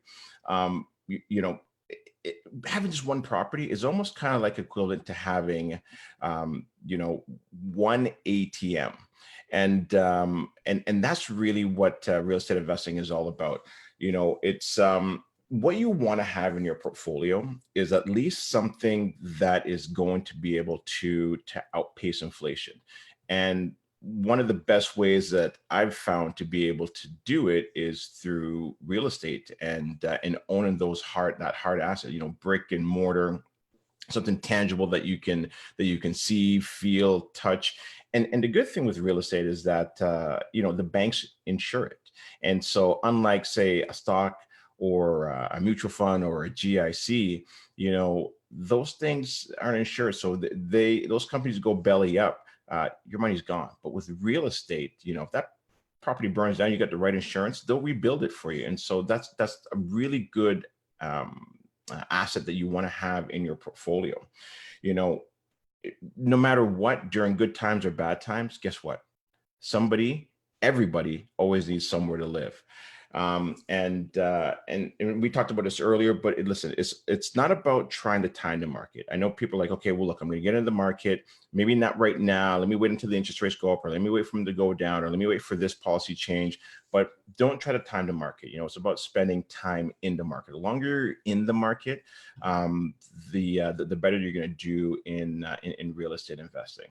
And when you're purchase for cash flow. You know, it's not always just about appreciation. Yes, appreciation is great. Yes, that's something that you want to obviously have in your investments, but that's not the main reason why you're doing it. You want to buy these properties that are going to give you some cash flow. And the guests that I have on there, they're going to talk about where to invest. Where's a great place to invest? Why would you invest there? Is there infrastructure change that's happening? Is there population growth that's happening in that area? Is there you know, job growth in that area? So all those things it is what really contributes to buying a great real estate investment property. And the guests that I have on the show, they're local experts, sometimes not only just local, but, experts right across Canada and even in the US as well too. So it's about the fundamentals of real estate investing. So now once I understand, or you understand the importance of having real estate, and that's the wealth piece. Now, there's no point in having wealth if you don't have your health. And so the health piece is very, very important as well too. And for that, really what I want is I want people that are coming on who can help you understand the importance of living a healthy lifestyle, and the thing with what's happening out there in the market right now is that there's so much information out there. Should you be on a keto diet? Should you be a vegan? Should you be fasting? And so with all that information out there for you, instead of you trying to be the expert and trying to, go through all that information, why not listen to the experts? And those are the type of people that I may bring on the podcast, because look, at the end of the day, you've got one body. And if you got but one body, then you might as well treat that body like a temple. And also, the importance of exercising. And I'll share with you one thing that I've done that has allowed me to get up in the morning and hit the gym, is I try to trick my ego. And I learned this from a guest that I actually had in the podcast, where he says, all you do is tell yourself, I'm going to go to the gym for 1 minute. And so if you do that and you go to that gym and you hit that treadmill, nobody hits the treadmill for 1 minute, right? So the key is to just get into that gym, look after your body, and eat healthy. And then the third piece that is super important, I think this is what ties everything together on my podcast and the guests that I bring in, is the mindset piece. And the mindset piece is, something that has completely changed, I would say, my whole entire life. And it really kind of boils down to, what are you listening to? Turn off the TV if it's giving you that negative stuff like the news, and you got to be really careful with what you're putting into your mind. So when I look back on this whole entire journey that I've been on, the one thing that I tell people, and the one thing that has changed my whole entire life, is my philosophy. So when I take a look back over the 10 years, the government hasn't changed a whole lot. Taxes hasn't changed a whole lot. My raise at work when I was building my portfolio really hasn't changed a whole lot. So what changed? My philosophy. And so once you're able to change your philosophy, once you're able to get that mindset to where it needs to be, then anything is possible. And that is where you can really now start to design your own life. So those are the three main components. Those are the type of guests I like to bring in a show. And it's all about education and sharing the wealth of knowledge and information that's out there. And so that's essentially what my podcast is all about. Real Talk with Gary, wealth, health, and everything in between. Love it. It is an awesome podcast. Let me bring back my video there. You were just rocking and rolling. I was like, this is important. He needs to have the screen by himself there on sharing that stuff there. So I'm literally typing down nuggets on the stuff that you're sharing there. You've done a really great job with your podcast in not only providing us 3 nuggets on a consistent basis, but it's also led and helped you in building your community, correct, there locally? Yeah, exactly. It has. What's been the biggest surprise from having your podcast that's really kind of you didn't expect or were surprised to find out or have happen to you? You know what the biggest surprise is for me is having people from all walks of life in different areas just reach out to me and say, hey, listen, you know what, man, I was listening to your podcast and it's changed my life. Can we meet? Can we get together? Can we have a coffee? And so it's all about giving back. And that's what I like. And so now, not only am I able to just give back to people that I can see or people that are coming out to my events or my local community, I'm now affecting and changing the lives of people in different parts of Canada and the US and you know what, maybe even the world. And that's really what it's all about, right? Is helping as many people get what they want, and you can have every and anything you want, my friend Jim Rohn. There you go. Exactly. Great quote there. Now, I had somebody ask me, send me a message.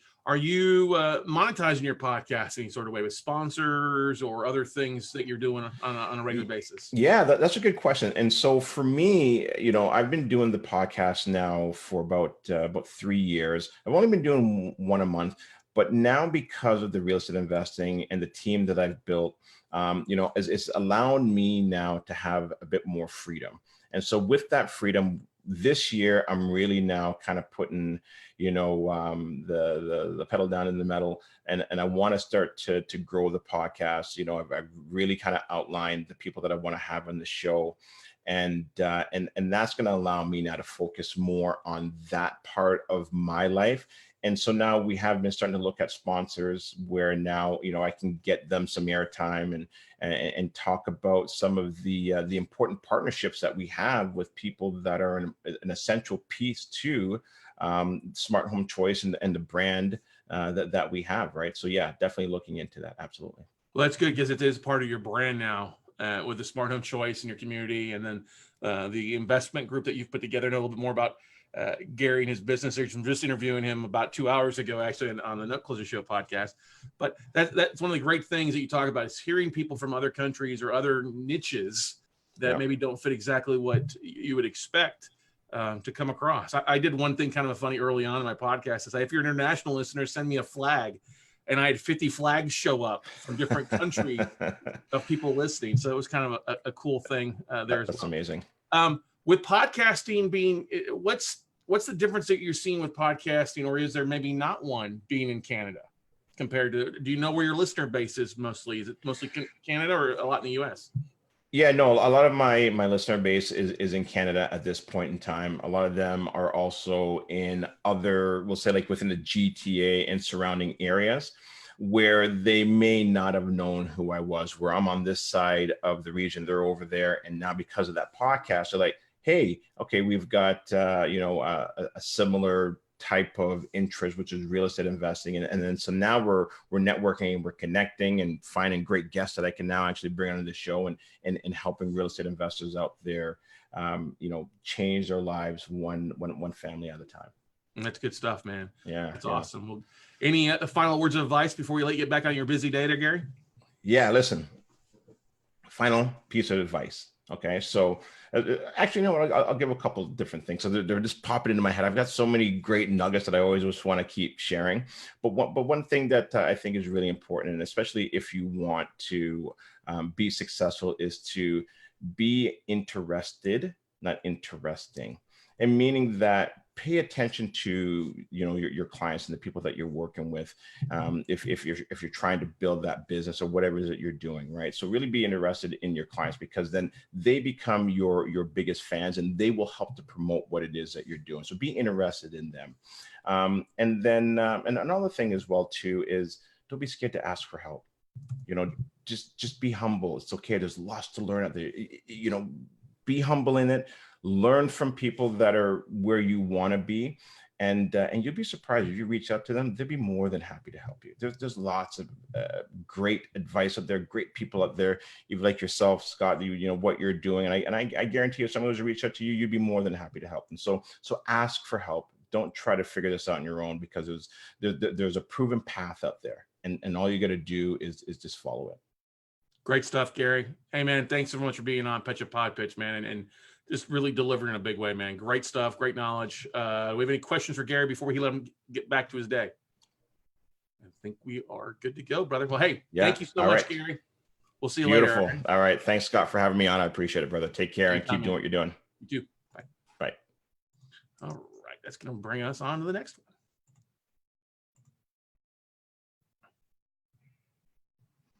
one. All right. Let me pull up here. Okay. Good stuff.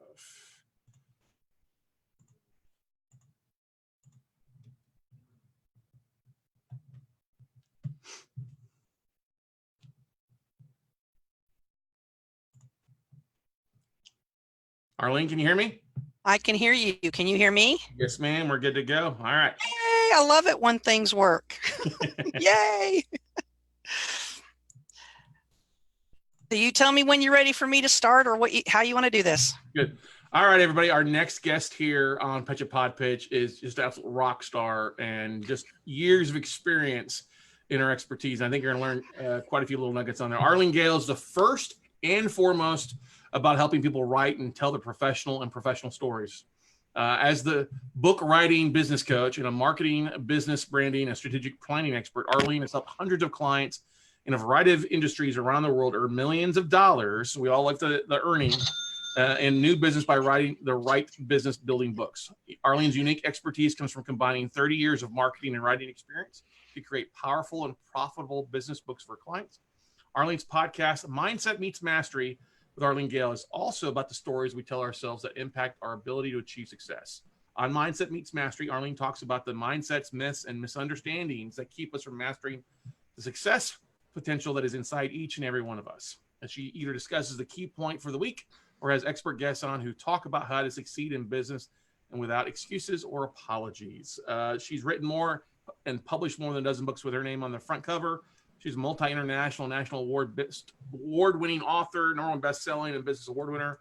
She helps clients duplicate these winning results and has also written book proposals, earning clients traditional publishing contracts with cash advance awards. She's written thousands of magazine feature articles, proposals, and award applications. She also has a proven track record of speaking on business and writing strategies internationally. And her podcast is available on all podcast channels and is reaching international audiences. Without further ado, we're awesome and excited to have Arlene Gale join us here. How's it going today, Arlene? Oh, it's going great. I try and some point in my day think about, okay, what am I learning today? And I'll share this with you because I'm sure you cannot relate to this at all. But my thought for the day is, this is why I do not juggle knives. Yeah. You don't feel like that at all today, do you? No, not at all. Not since So it's like, it's been, but it's all good. It's all good. As long as you can learn something every day, I think you're doing pretty good. That's my opinion. Exactly. Now, let's talk about a little bit. What inspired you to start your podcast? Well, what I do for work and for life is all about redefining success on your own terms and getting rid of those mindsets that get in our way, that help us build walls instead of tear them down. Things like just little things like that. And I started my whole business. Probably the turning point was about 5 years ago. I've been combining marketing and business development and writing for 30 years. And I've done this for tons of other people. But a light bulb moment for me was 5 years ago when I wrote my first book, and it's called Face Forward, Move Forward. And I share that to you because I had fears about writing this book. It was my story. Who the heck do I think I am to be writing my story? Who the heck do I think I am that I'm going to be able to sell this? Who the heck do I think I am? All of those things. And then on top of that, not only is that noise that's in my head, but sometimes you get that from other people from the outside too. So it's interesting because now I help people write their books, and those are the same things I hear from them. And what I finally got to was, well, duh, you've been doing it for other people. Why can't you do it for yourself? So that's when I set out and wrote my first book with my name on the front cover, right? That's a big, boing, mind-blowing kind of realization that I've been doing it. I can do it for me too.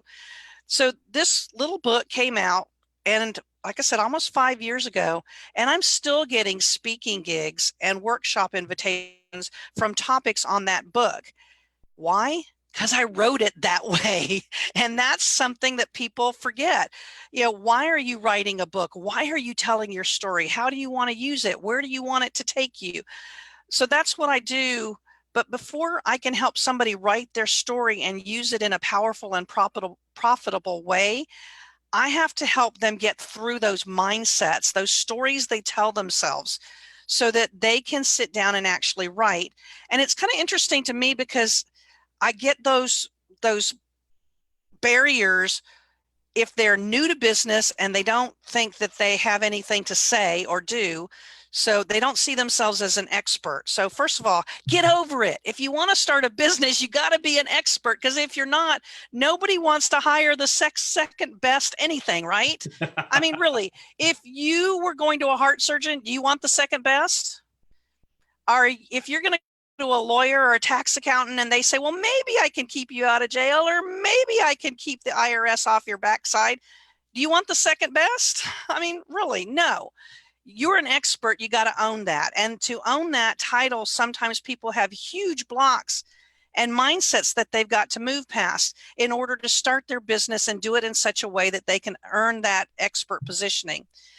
Then I get people on the other end of the spectrum who've been in business a long time. They know their stuff, and sometimes it's a matter of they've got too much stuff. So where do I start? Because if I start with this, then I don't do this, or I don't do this. And, I can't leave those children behind. So how do we stop the noise and clarify what's your priority? Because it's not this and not this, it's what's first.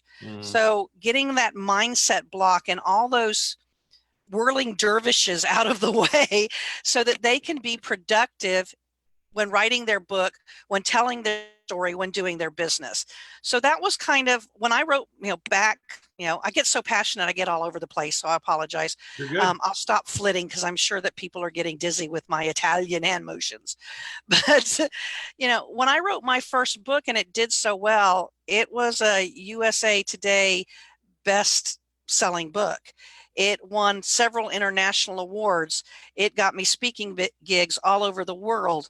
And people started taking notice and started coming to me and saying, "Hey, Arlene, will you help me write my book? Will you help me write my story?" Okay, that's kind of like what I like to do. And that's how the book writing business coach was born, in doing that. And I love it. But again, I couldn't have done that if I hadn't gotten past the mindsets that me as a qualified business development person and writer, if I hadn't gotten through those mindsets, I'd be still sitting in a corner somewhere crying, or thumping my head or beating my head against the wall, and the most successful people have become successful because they have removed those barriers and overcome those mindsets. So they can tell their story, so they can write their book and build their business. So all I really want to do is bring in experts to help me and my listeners overcome the mindsets that keep us from being successful, or even just starting to begin with, because it's about one step at a time. And how do we do that? So that's how Mindset Meets Mastery became, my idea for a podcast, because what are the mindsets or the things that hold us back? And how do we begin to master those mindsets so that we can move towards success without excuses and no apologies to anybody? We're going to do it our way.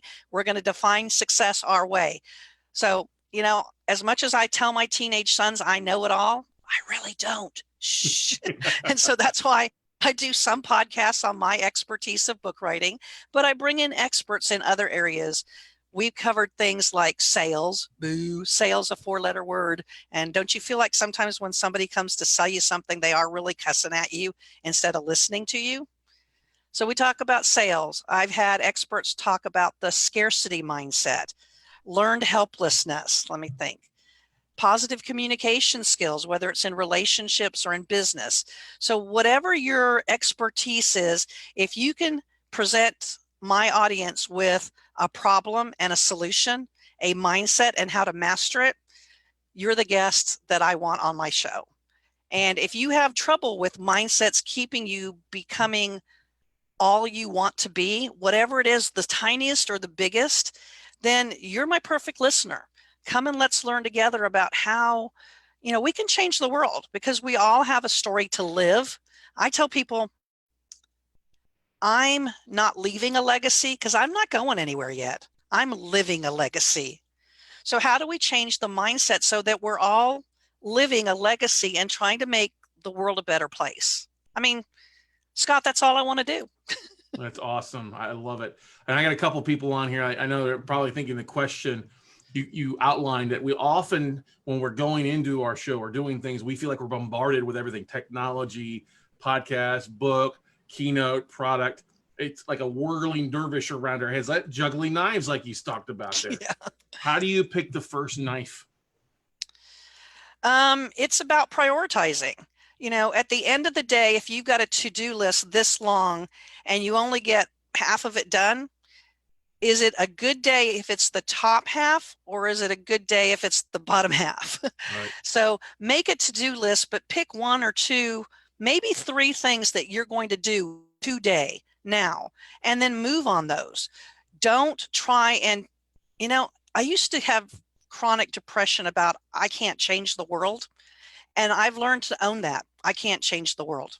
But if I can change this part of my world and that person goes out and drops that nugget and changes that part and so on, we will change the world, but we'll do it together. I love it. What's been the biggest thing that you've learned from having your podcast? Well, there are experts out there that can put words to things that I've experienced, but I didn't really know what to call them, like the scarcity mindset. Those people that think that there'll never be enough for them, there'll never be enough money, enough recognition, enough, and why that mindset drives them to behave the way they behave. I've seen it, but I didn't really know what to call it. So the wisdom I've gotten from other people has just been, I don't know if I would have gotten that if I hadn't been pursuing them as experts. I love that. That's really good stuff. Elizabeth Bachman says on here, love the part about not changing the whole world and feeling that. I think a lot of people struggle with that, especially with the environment that we're in, social media and politics or anything like that. We often get so bombarded and it's like, oh, you can't change the world. Well, but you can change one thing. You can do what you can do. And that's really how movement started. It's one person changing one thing, right? Absolutely. And I tell people about marketing, and I think it's the same thing in life and changing the world. You have a pebble in your hand. It's your expertise, or it's whatever you want to share with the world. And when you throw it in the stream, it causes ripple effects. So when you have a primary message and a primary target market in business, it doesn't mean you can't do all this. It means you start here and you grow. The same thing is when you're trying to change the world with your personal or professional story. When you write that book, it's a pebble that creates ripples that will go beyond your wildest imagination if you write it the right way. I love that. I got a question here. Somebody asking here, what's the best way to start writing if you're sitting at a blank page? Is there anything you recommend to help people overcome? Do you know this person? Will they handle a smart-ass remark? Oh, you can be as smart ass as you want to be. Yes, Gail. Put your butt in the chair. Put your butt in the chair and start writing.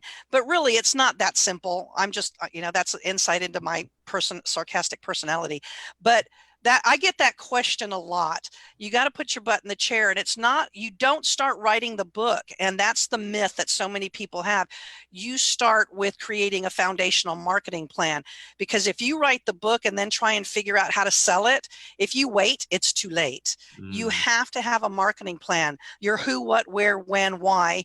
And that's how you write a book and publish a book that doesn't just sit there and not sell. That's how you write a book that's going to be powerful and profitable. And I would like that person to connect with me, Arlene at arlenegale.com, and let's talk. Evidently, there's a book there that's waiting to get out, and I would love for them to send me an email. I will give them a free coaching call, and I'd love for them to connect with me at arlenegale.com for the podcast. Listen, and I do in-person workshops. I've got online workshops. If you got a story, I can help you write in a way that's positive, powerful, and will help you make it into a business building book, a business building tool. Love it. Love it. Love it. Love it. Well, Arlene, thank you so much for being on Pecha Pod Pitch. Such great nuggets. Any question from anybody before we let Arlene get back to her day? Because we're running out of time here. Juggling knives. Juggling knives. That's right. On to the next blade. Thanks, Arlene. Thank you, Scott. Thank you, everybody. Connect with me. Great. All right. Good stuff. All right. And then bring on our next one here.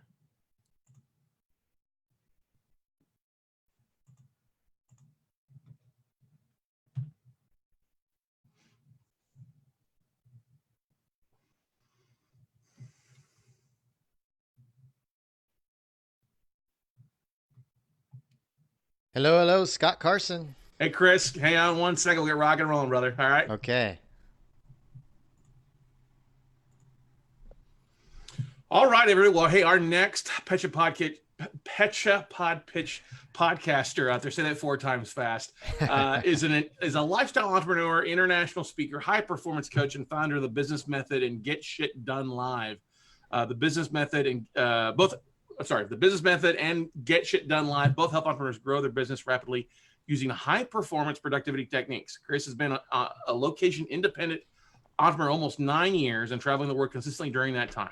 Over the years, he's spoken in different 5 countries, created business accelerators in Spain, Brazil, and Thailand while interviewing more than 300 successful entrepreneurs on his podcast, including people like Laird Hamilton, who's the world's top big wave surfer, Stephen Coulter, New York Times bestselling author and peak performance expert, Jim Rogers, world's top investors and former partner George Soros, John Lee Dumas from our business podcaster, Casey Fenton. Just the list goes on and on. He's an official juror of the Global Startup Awards, and through coaching courses and his live events, Chris focuses on helping entrepreneurs scale their businesses and life using research-driven high-performance techniques. Man, what a mouthful, but all awesome out there. So we're glad to have Chris Reynolds here today. What's going on, man? Scott, I'm glad to be here. I'm really glad to be here. And I realized I should have given you an easier bio.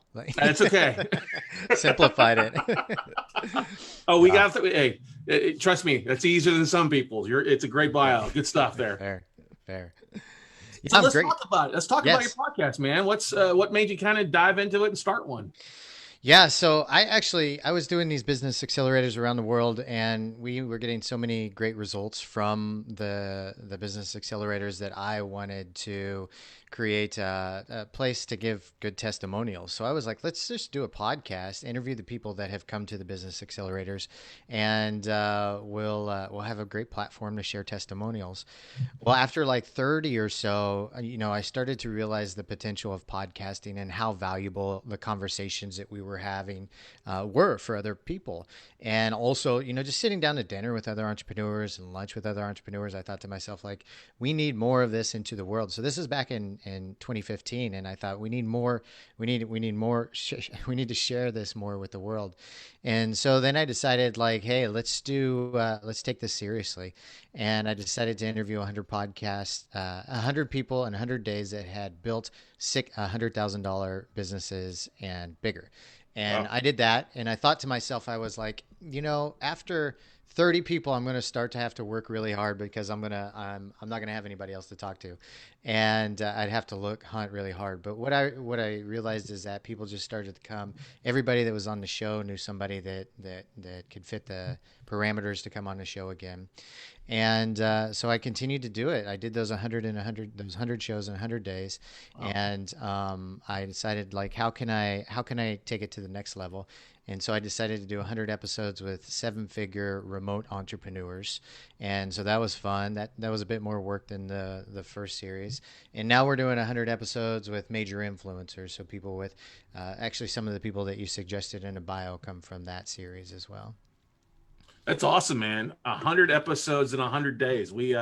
That's definitely will keep you busy. Does that bulk recording? Did you do it one a day, or how did that kind of work out? It was a sloppy mess, man. Because I was like, let's just do it. I was pretty naive, and I just, overconfident, and it all worked out. But sometimes, like, I would get a string of 10 in a week, and that would help a lot. And then sometimes I would have less. And then I got, backlogged a bunch, like 20 episodes. And then I took a little bit of time off, and then I realized that, I'm behind because I took a bit too much time off. And so then I had to hustle, grind. And I ended up getting 101 episodes in 106 days. That was the final result. So, but it was still pretty amazing and a great experience too. Well, but that's the thing. I think it's so many people, you hit that number. I think is if you hit 100 episodes, I think you're in the 1/10 of 1% of podcasters out there. Yeah. And a lot of people, you set a goal for yourself to what you wanted to go, and you push towards it to the end. And a lot of people are like, oh my gosh, I've had a hard time getting 10 episodes done in 100 days. Okay. Yeah, absolutely. I agree. And that's the thing. I mean, that's kind of great. Like, there's the 20 to 30 mark for a lot of podcasters out there. They hit 20 or 30 episodes and they realize, I think there's some statistic that it's like there's 800,000 podcasts that are out there and only 250,000 or so are live or continually are current, because so many people just drop out. And fair enough. It's a lot of work. I realize that even after I did those 100 days. And then I dropped down to 3 a week. I realized, I thought I had so much time on my hands because I was working so hard doing those episodes. But yeah, man, it's a fun business. Yeah. Now the question I like to ask here with you is, so how is the podcast helping you monetize your live events, or vice versa, a little bit more so? So at first it was just a fun platform. You know, I wanted to get my voice out there, get my brand out there. And then I realized it started filling up the funnel over times. Like even just the list of people that have been on the show have become either customers or clients to some of our events or our services or products. And so it starts to fill up the funnel more and more and more and more. And that's good, because now the system becomes a bit more automated. And at first, you know, when we were doing our live event, Get Shit Done Live, I was just hustling and hustling for the marketing and doing so much work. We've done it for 5 years in Thailand, and nowadays it's great because it just starts, you know, filling up in January, February. People start buying tickets, and that's really exciting to see, because it becomes actually an automated live event, which is really nice. The marketing side of it does. And then also we have courses now that we do, and then I do one-on-one high performance coaching. Also the 100 podcasts in 100 days. And I didn't know this at the time, but it really served as a great testimonial to the high performance coaching that I do now. Because if you can publish, you know, 100 1-hour episodes in 100 days, that's a hustle. It was a hustle. And I was doing it from Brazil, where the Wi-Fi was horrible too. So sometimes literally, like, I had to upload, or it would take 4 hours to upload. So I would, you know, start uploading it and then go out to dinner, and I would just play like Joe Rogan's podcast on the computer, so nobody like touched it when we were gone. And I come back and it's finally uploaded, and so I can finish it off. So when you're in Brazil there, are you recording was the internet good to record with people remotely, or you did a lot of it in person, or what was the best way to help you overcome the Wi-Fi issue? It was pretty much all the internet, and so it was a challenge at first, you know. And so I had to do a lot of, because I was editing it first as well, and so I had to do a lot of like pitch and repair, and like, you know, the audio would cut out, and I'm like, oh, that's a good part, but I would have to like match it up somehow, you know, if it cut out for a few seconds. But I have a funny story. I was interviewing the founder of Squatty Potty. His name's Bobby Edwards. Yep. And literally, I was working at this co-working space, and my scheduled time there, a bunch of people showed up, and it got really loud, so I couldn't do the interview. And I was like, I was stressing out, and I was like, where am I going to do this? There was an alley next to the co-working space, and I'm like, I'm just going to do it. This is Bobby Edwards. I can't cancel it. You know, at the time, it was the biggest guy I had ever gotten on the show. So Bobby literally left the View, you know, the talk show, daytime talk show, The View, left The View, and then finished up there, and then went back to his hotel room and got on the interview for our podcast. And I thought to myself, you know, if he left The View, if he knew I was like recording this in an alley in Brazil, I wonder what he would think. But the podcast was amazing. Like, he's such a good sport, and we had a great conversation. He even started singing on the podcast, and and so, but it was, you know, I was just going to make it happen one way or the other, and I did. I think we need to start a trend, a new hashtag, interesting podcasting studios, and where we take them in alleyways and closets, in the bathroom stalls. That could be an Instagram channel, like a new Instagram profile. But that's an important message. You didn't take no for an answer on what was going on. You found a way. And I think so many people are, oh, well, I can't do it. It's not gonna be perfect. Yeah. You know, I'm not going to do it. And I think after you've done enough, you're like, hey, listen, there's a lot of things we can fix in editing. It's more important, as one of our previous guys said, hit the record button and get it done, right? Yes, absolutely. And that's how it happens. You know, you and I have had a conversation before, and even our conversation getting to know each other, I think, was podcast worthy, because it gives value to some entrepreneurs out there, some people that are wanting to start a business. And, you know, just that's the thing. Like, you can't be too much of an over perfectionist, or you'll never get any content out there at all. Yeah, delivered, it will beat perfection every time. If I had somebody else tell me perfection equals poor. Fair enough. Yeah, fair enough. So what advice for those that are doing events or they're doing trainings? I guarantee I know the answer, but I want to hear it from your lips. The importance of leveraging that and starting a podcast to go along with it. The two work really hand in hand and help get it out. A whole different level of marketing, right? Yeah, absolutely. As you mentioned, like you do the same thing, and when you talk to people at live events, it's so easy to say like podcasts are kind of a new business card, right? Just check out the podcast, and then especially if they're subscribing and giving reviews, that download is going to go and hit their feed consistently. I was at a meditation retreat in the north of Thailand.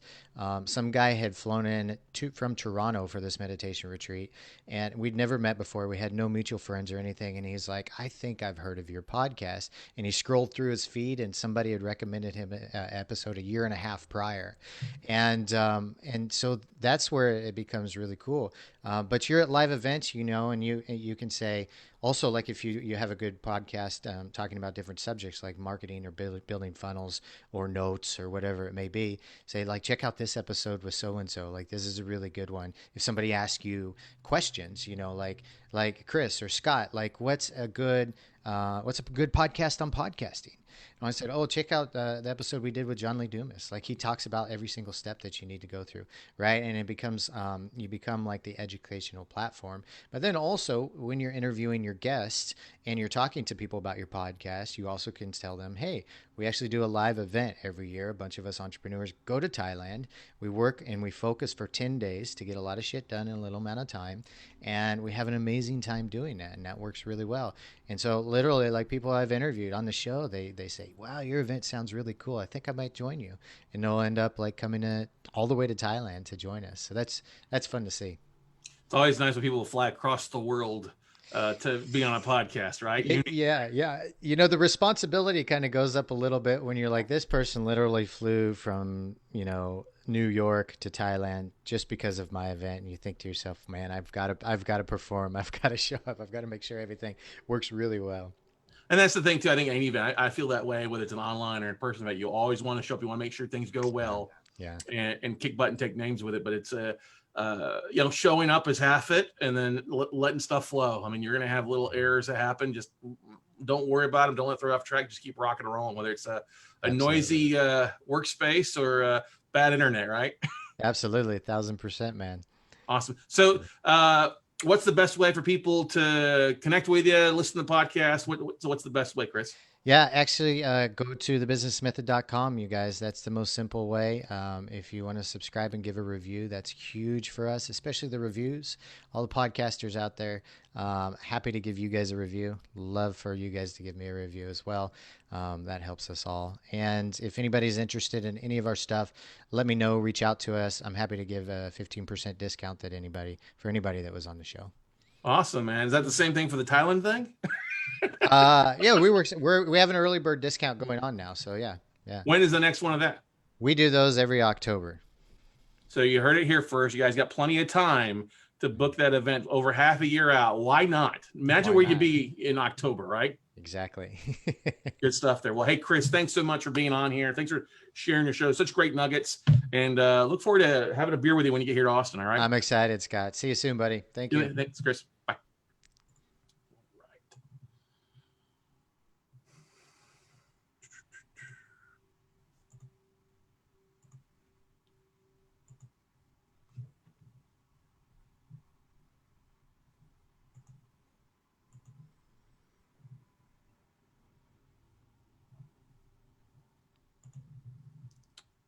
All right, come on now. I'm gonna have you drop off there, Chris. There he goes. Okay. All right. Let's see. Where's our guy? There he is. Okay. Good stuff.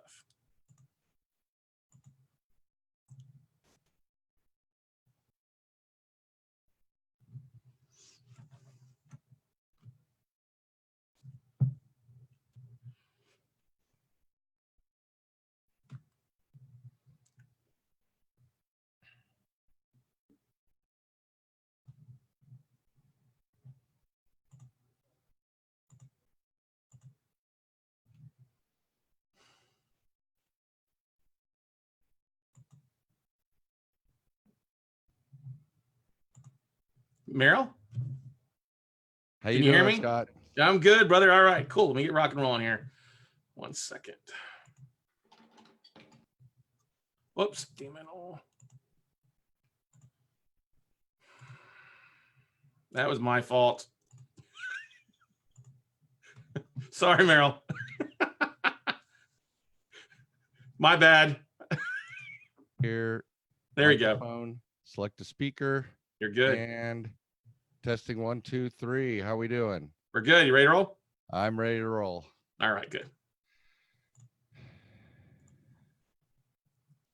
All right, everybody. Well, our next podcast rock star on Pecha Pod Pitch is Two Barrels of Energy. This guy has a true passion and has become a true messiah out there in his niche of what he loves and does on a day in, day out basis. This guy is absolutely a rock star and just absolutely has a passion, is igniting a movement actually across the country to set aside and disbelieve a lot of the credit and funding myths out there. And the guy I'm talking about is our buddy Merrill Chandler. And over 25 years ago, Merrill, a personal and business credit pioneer and co-founder of Lexington Law Firm, became dissatisfied with the negative results of credit repair. Leveraging his extensive knowledge of credit profiles and lender underwriting requirements, he developed a process that could optimize personal and business credit profiles and improve a borrower's fundability.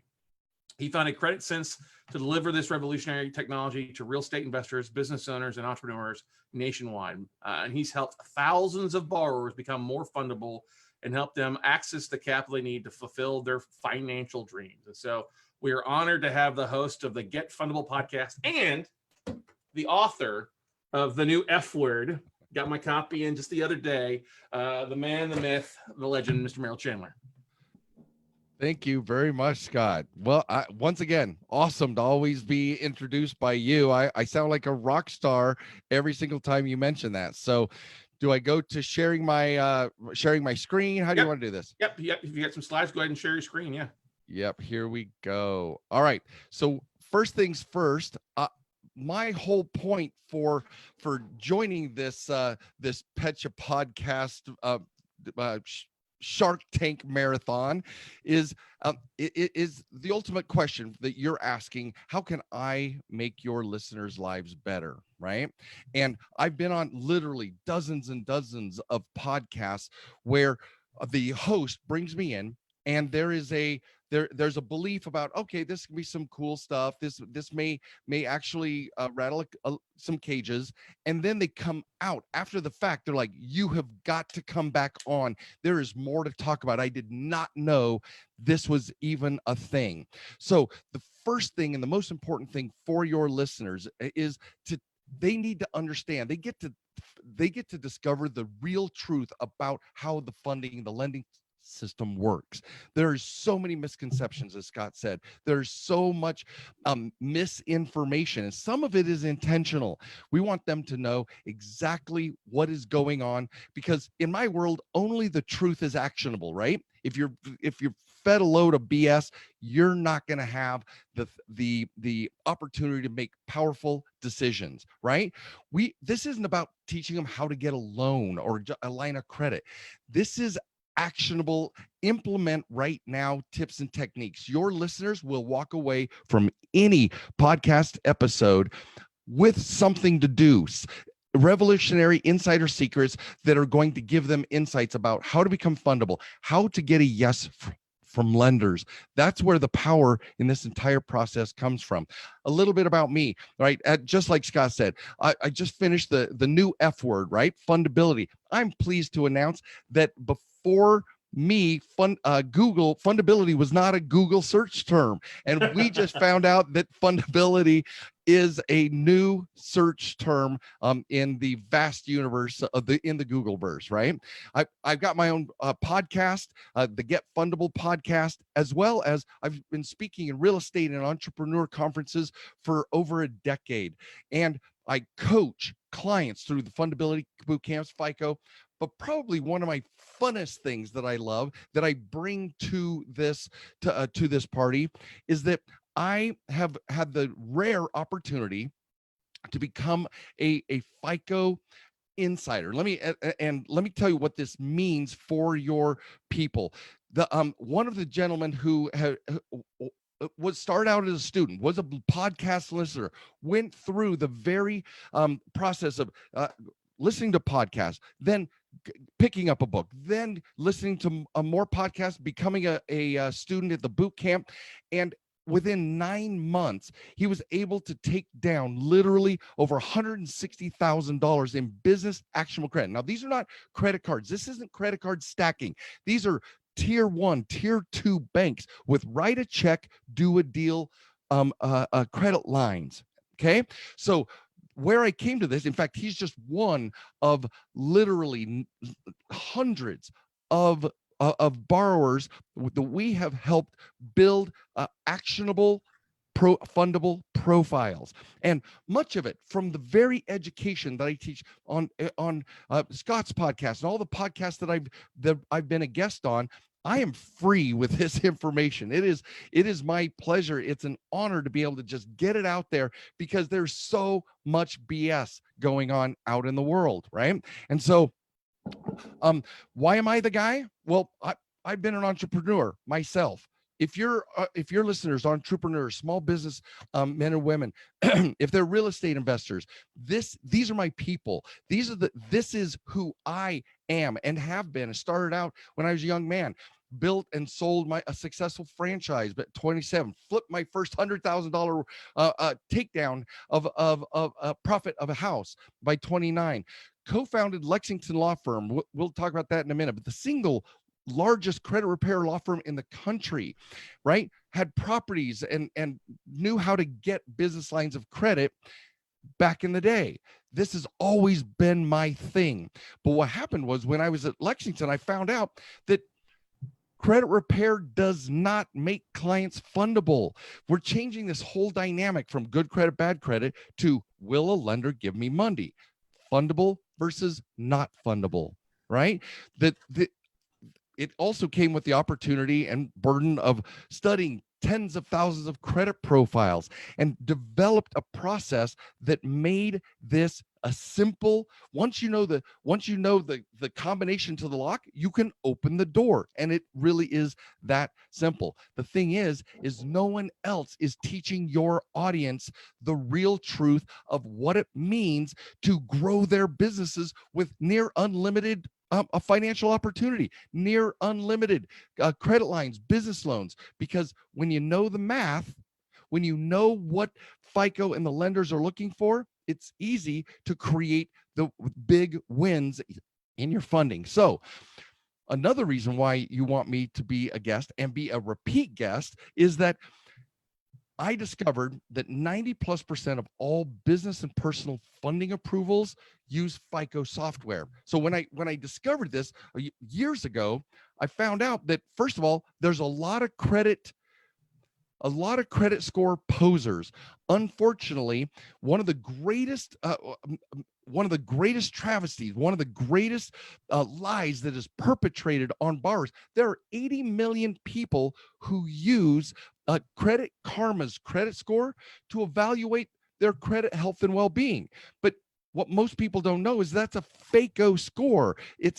No lender uses that score to evaluate whether or not they're going to approve you for a loan. Nobody does it.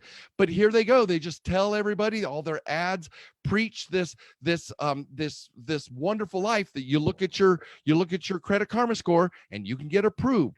Nothing is further from the truth. We go into this, and depending on what you want to cover and what you want me to share with your listeners, there's dozens and dozens of these powerful awarenesses so your people can stop stepping on the funding landmines. Well, when I found out how influential FICO really was, we had the opportunity to go back to what's called FICO World. FICO World is exactly what it sounds like. It is like the Mount Olympus of the funding and credit gods. And I met with Will Lansing, you see in the picture. I met with the CEO, and he hooked me up. I had to sign an NDA, first of all, but he hooked me up with the score development teams, business and personal development teams. And in 2016, 2018, just last 3 months ago in November 2019, we went to the FICO. The funny thing is that they're trusting us more and more because they've learned we're not credit repair. We're about borrower education. I'm committed free of charge to give all the possible information I can get so that FICO's so that borrowers can become more fundable and be more attractive to lenders. Now, this is a little pat on my own back, but it's pretty cool when a vice president of scores and predictive analytics at FICO invites another vice president of scores to attend the meeting in 2019. These are,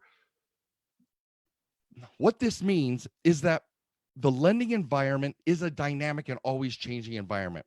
And I will make sure that your listeners have the most up-to-date insider information on the funding process, these insider secrets that are not being broached anywhere else.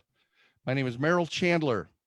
Check me out at getfundablepodcast.com, or if you want to talk more about getting me on as a guest or a repeat guest, as some of our favorite hosts have experienced, reach out to me personally, Merrill Chandler at getfundable.com, and I would love to talk about what are the needs of your audience, your listeners, and how we can actually not just blow them away, but give them the things they need to change their financial and therefore their personal lives. Thanks for listening. Merrill, what's been the biggest surprise since you started the Get Fundable podcast that's kind of blown you away that you didn't expect? Oh, that I didn't, this is my passion, right? But I've noticed that the number of listeners continues to go up and up and up. Okay, this is great. Just last night, I had my own little experience. Many of you have already had this, but I walk into a T-Mobile office. I'm getting a new iPad for some of our stuff we're doing. And a guy goes, "Your name sounds familiar." I'm like, "Oh yeah, I'm a client here." He goes, "No, your name sounds familiar." Well, I happen to be wearing my Are You Effable t-shirt. And he goes, "I listened to your podcast." And all of a sudden I'm like, no, what, this is just, okay, I'm not prepared for walking into a random place in Salt Lake City and some random guy has been listening to my podcast. So I have loved being able to get my message out there free, just bombard you know, Scott, how much I just a deluge of information, right? So that's probably the funnest thing I've encountered in having the podcast in the last 6 months, 7 months now, was that it's where I get to express myself and people get to know the truth of who I am, and then we can have this a dynamic conversation.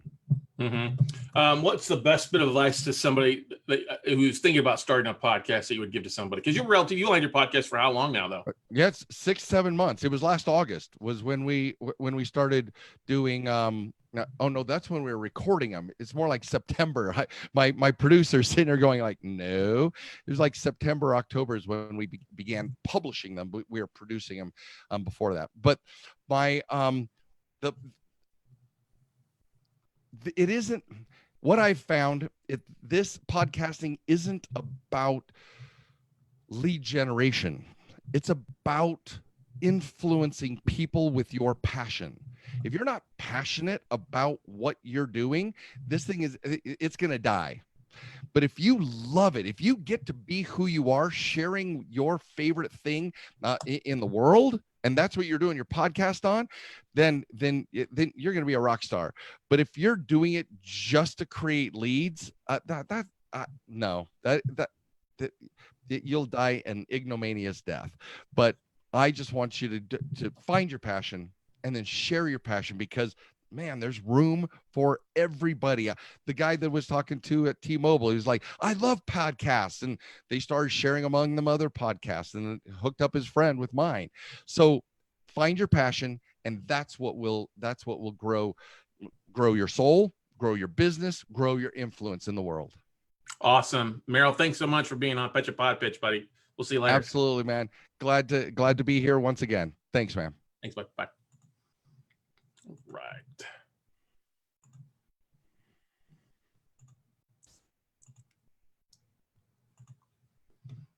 All right.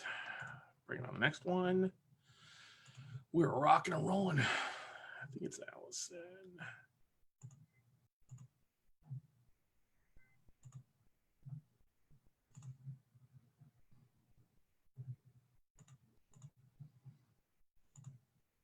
Allison, Hey, how's it going? good to see you. All right, hang on a second here. For sure. All right, good stuff. Always good to see you. Yes, ma'am, you too. All right. I'm a little envious of the sun behind you. I'm not gonna lie. It wasn't like that this morning. We were pretty lucky today, but I'm sure you got a pretty good view where you're at too there. But for everybody out there that's watching, we are honored to have somebody who's really starting a movement out there and doing a great job. Through Allison Dunning, he's hashtag My Part Movement. She's encouraging the world to divide their belief systems around victims and victimizers. She is helping the world move towards a place of true empowerment by helping people see the true value of everyone and placing themselves as part of humanity rather than being divided. God knows we need that. Allison is leading people to understand that with the right mindset and a bit of critical thinking, anything is possible. So we're honored to have Allison from the Domino Thinking podcast joining out here today on Pecha Pod Pitch. What's going on? Oh, not much. I'm just like listening to you and I'm like, yeah, I'll do that. I think it's always so fascinating hearing other people talk about what we do, even though, we know what we do. I love it. It's cool.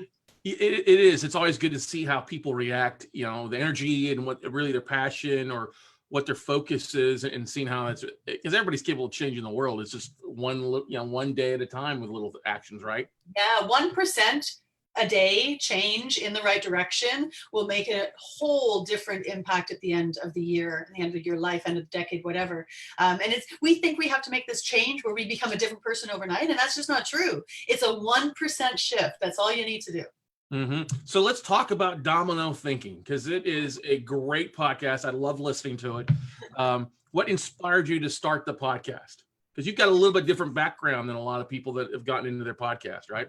Yeah. Well, this is my second podcast. My first one was called Natural Born Speakers, and I'd given a speech at an event and people were like, oh my God, you have to do more of this. You need a podcast so you can get your message out.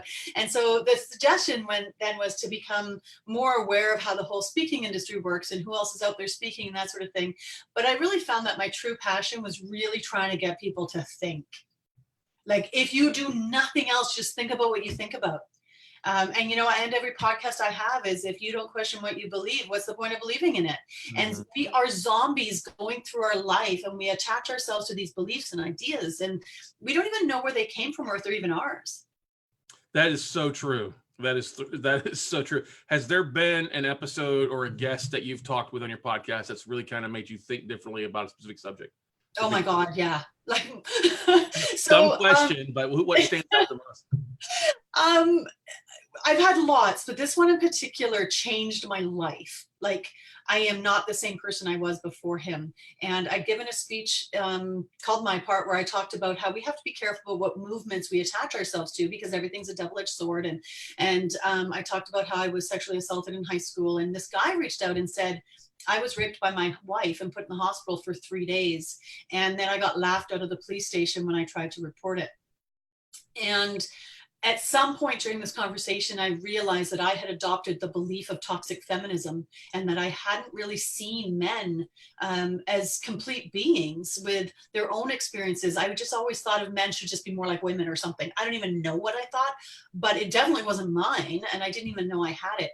And so I spent 1.5 years interviewing men and women on men's rights and feminism, so I could try to understand it better. And it changed everything for me. It changed the conversations I'm having. It changed the way I do my work. It's changed everything.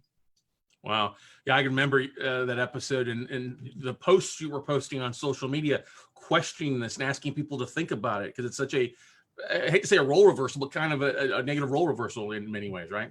Yeah. And until we start to actually understand and see each other, we can't coexist to our optimum. And the reality is we are not hardwired to see each other. We're hardwired to have our own needs met. So this whole talk about narcissism, we're all narcissists. Like, we all care about ourselves first, no matter how you package it. And so I like to bring awareness around that. I like to bring awareness about where's our worthiness coming from. And I offer a program on that, because every single choice or action we take stems from our relationship to our worth and trying to get more worthiness. I love that. Definitely love it. What has been the biggest surprise from your podcast outside of your guests and thinking? Anything that just kind of is like, I couldn't believe this happened, or something that just kind of blew your mind?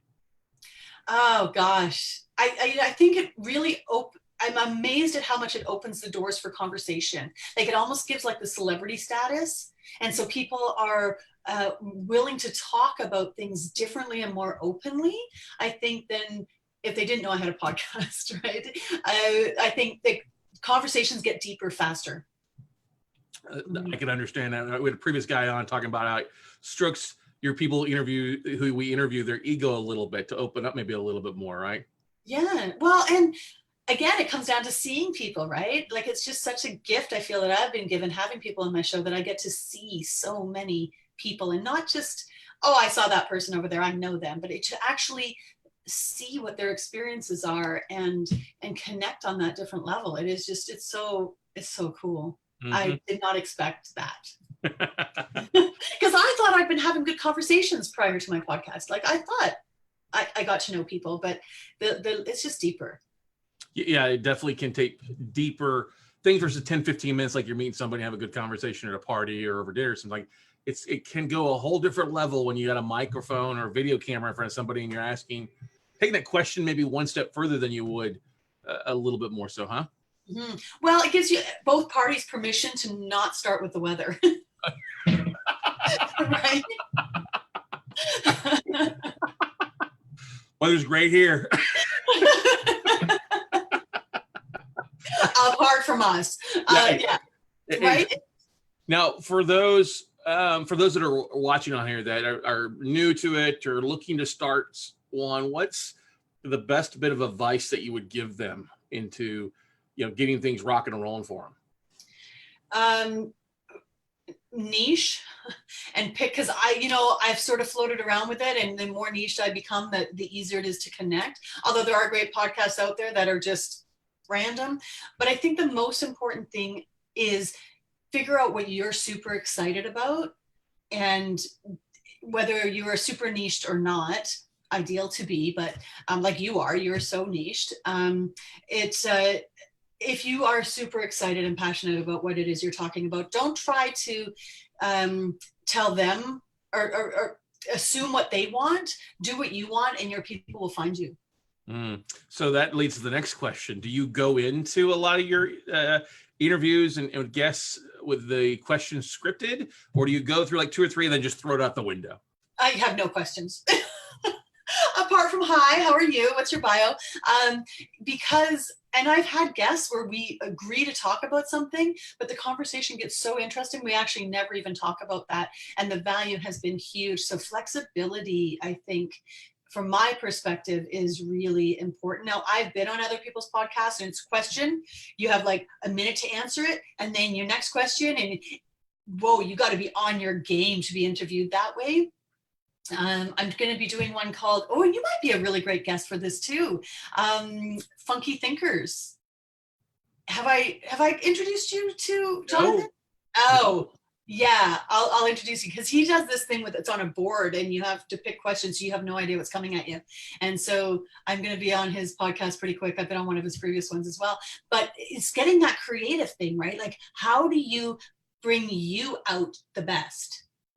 That's such a great point there, because I've been on podcasts where it's the same questions they ask everybody, and it's just they're not listening. They're rushing to ask the question versus truly listening. And that's what I love so much about what you do with Domino Thinking. You're literally listening before you ask a question.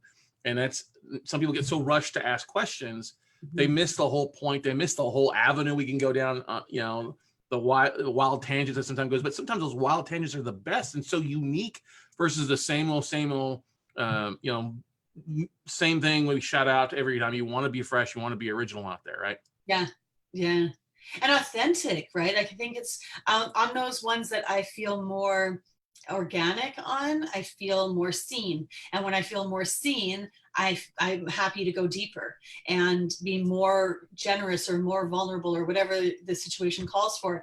If I am just a number on somebody's podcast and they're streaming questions at me, and don't get me wrong, some people do it really well and there is value in it. It's just not how I would want to do my podcast. So get clear on how you want to do yours. Really great point there. Get clear and be original and be authentic is a couple great things. Now, And get started. hit the record button and hit the upload button. I was talking to somebody the night and I was getting my haircut when he said, "Oh yeah, I got a podcast." Like, right, what's it called? "Oh, I've never uploaded it." I'm like, "How many episodes have you done?" 25. I'm like, "Why aren't you posting it?" Yeah. You know, "Oh, I'm scared to." I'm like, just get it out there. I mean, if it's controversial, sometimes it's a great thing. You know what I mean? Yeah. And some of them are going to just be crappy shows. And like, we're not all perfect all the time. So if you're waiting for perfection, you're not going to do anything. So yeah, hit record and upload. Right. What's your goal in the next 12 to 36 months with your podcast and where you're kind of going with it? I would really, I'm thinking of starting another podcast. So, because it's an addiction, it's like tattoos. You can't just get one. So I want to develop that one. There's 2 in the works, but for Domino Thinking, I just really want to, get deeper with guests. I want to just get more of a presence and just be able to touch more people and have more of these really great conversations, really, because I think that's how we change the world. One conversation at a time, and listening, not being so busy shouting. I think you and I've shared some of the stuff on there, how the society is so just yelling at each other, not really listening. And we've seen some interesting conversations happen on role reversals and things like that. Like, wait a second, you're not really listening to my response. You're just yelling at me now, right? Yeah, for sure. I was on Sean Douglas's show a couple weeks ago. Yeah. And we had this totally random show. It was so much fun. We talked about Trump and we talked about the Women's March with the little hat things. And we talked about the military and guns in Canada and the US. And it was just such an interesting conversation. And I think this is a perfect opportunity for those things to happen. And it's gotten a lot easier to record and get stuff out there than it ever was years ago. Yeah, there's no excuses. That's it. There's no excuses. I love that. I love it. Allison, what's the best way for people to get a hold of you, contact you to find out more about you? Yeah, website, dominothinking.com. Everything's there, contact everything. So feel free. And I do answer all of my emails. It might take me a little while, but I do get to them all because it matters, right? So feel free to reach out. She does answer. She takes time in answering. No chat bot automation thing going on with that. Well, I do have a bot, but that's not the one that answers my emails. Where are you? What events are you going to this year in podcasts? I know you've attended some different ones in the past. Do you have anything on the calendar you're looking forward to attending? I don't actually. I've done the New Media Summit 3 times, and I think that's, I'm taking a break from that, which is kind of nice too. It's a great event, great people. Yep. I met you, right? So I don't know. I tend to not make plans too far into the future because I never quite know what's going to happen. But something always shows up. Exactly. Well, Allison, thanks so much for coming on, playing big with us here at the Pecha Pod Pitch today. All righty. Well, thanks for this and all the creative stuff you do. I love the way you bring podcasting out there. So you're my hero. Thank you so much. Thank you. I've learned a lot from you. Thank you so much, Allison. All right. We'll see you later. All right. Bye. Okay, that will bring us on to our next one. We're rocking and rolling along here, guys. If you have questions, I know we're getting some really great content moving here, but if you got questions, feel free to bring them up and ask our guest podcasters that are coming on here. And I think our next one is Mr. Baker. Let me see, make sure we're on that. Yes, from the Private Lender Podcast. Let me bring him on out of H-Town.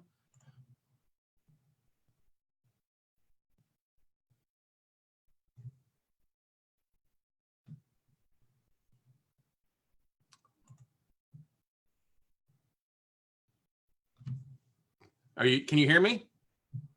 I can't hear you. No. How about now? I can hear when you hit the There's a switch on the microphone, apparently.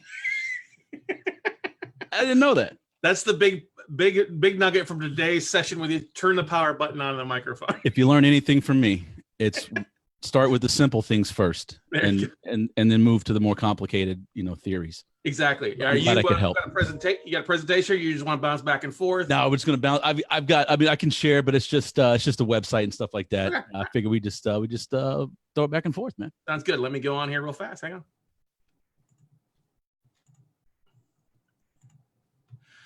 All right, everybody. Well, our next amazing rock star podcaster on Pecha Pod Pitch today is a buddy of mine out of Houston, Texas, who's doing a great job of sharing a lot of knowledge in private lending in the real estate industry. He's just got a passion for it. He does this. Just an absolute great guy. And our buddy Keith Baker started private lending because his last minute travel schedule made it difficult to keep appointments with contractors, phone calls, visiting properties, and managing his property manager as well. He started the Private Lender Podcast to share his mistakes in hopes of, one, helping other people, other private lenders avoid doing the same, and two, providing a forum to bring private lenders and borrowers together, and finally, three, increasing awareness of the most passive form of real estate investing there is, private lending. So we're honored to have Keith Baker from the Private Lending Podcast join us, a fellow Texonian as well out there, man. How's it going? Hey, man, thanks for I tell people I'm living the dream, man. It's life is good, and yeah, it's winter here in Texas, so everyone else in the country can laugh. We call it sub 70 degrees, but you know, it's why we live here. You know, we forget about August, but yeah, no, exactly. But do you have your swamp boat ready to go there in Houston, because it floods there all the time versus everywhere else? We do, yeah. So, well, I don't, but I have friends. I'm not lying. A friend of mine works for a pharmaceutical company, and the last time we had a heavy rain, he comes in this like military vehicle, and I'm like, "What do you?" He's like, "Hey, you want to put the kids on? We're gonna go around the block." I'm like, "What the hell is that?" He said they use it when there's, like, for example, in Harvey, when the medical center flooded, they would use these high military vehicles to get pharmaceuticals into the hospitals and whatnot. So we I think we have to be somewhat amphibian to live in Houston. You know, you have to be ready to get your gills going at any moment, and you know, start swimming through. So yeah. And that's why I'm a big proponent of flood insurance, by the way, National Flood Insurance Program. It's dirt cheap. I highly recommend it. Yeah, exactly. You can see my Ralphie too. Okay, good. Yeah, this is the bunny suit Ralphie from A Christmas Story. He's my little tchotchke on my mic stand here. Very nice there. So you've been podcasting what, 2 years now? 2 years now. Just crested 2 years. About to do 100 episodes. I had to take a bit of a hiatus. Had some some family dynamic shifts and whatnot, divorce, and so yeah, I lost 120 pounds the quick way. Overnight. I love that. Same here, man. Well, you got your starter wife out of the way now. There you go. There you go. So took a bit of a hiatus. Also, I kissed my W-2 goodbye, and I'm still doing the same thing. I still love my insurance adjusting, but I kind of burned the boats and went on. I'm a 1099, eat what you kill now, and it's a whole different world. And I love it. And it also, I'm working from home. And so the home studio here for the Private Lender Podcast has just been integrated into the insurance world.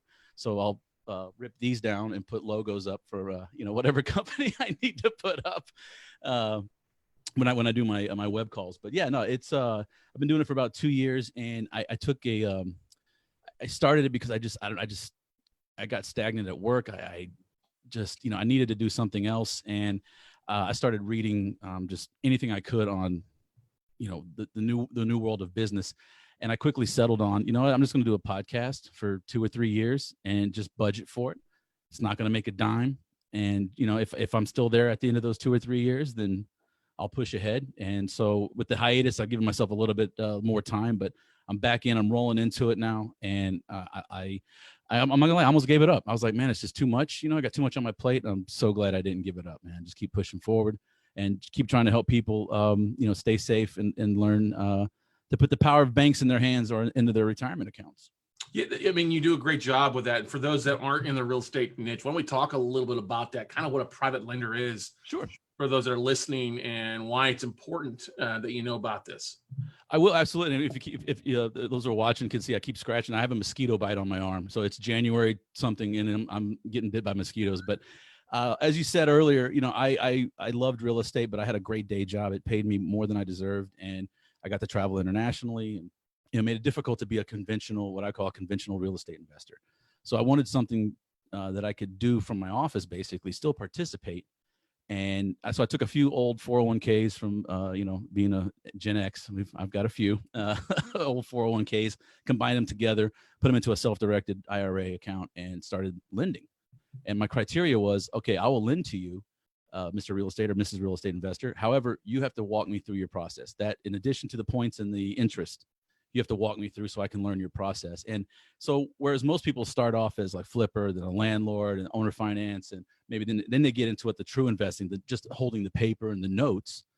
I did it reversed. I was like, why don't I originate these notes? And then, maybe I'll get back, because I do miss having the depreciation on the rental property. That was, even though that was a headache and an ulcer, there's something to be said about dealing with tenants, toilets, and termites. So I'm slowly heading back that way, but that's kind of how I got into it. So I was still able to be involved in the Houston area real estate's landscape.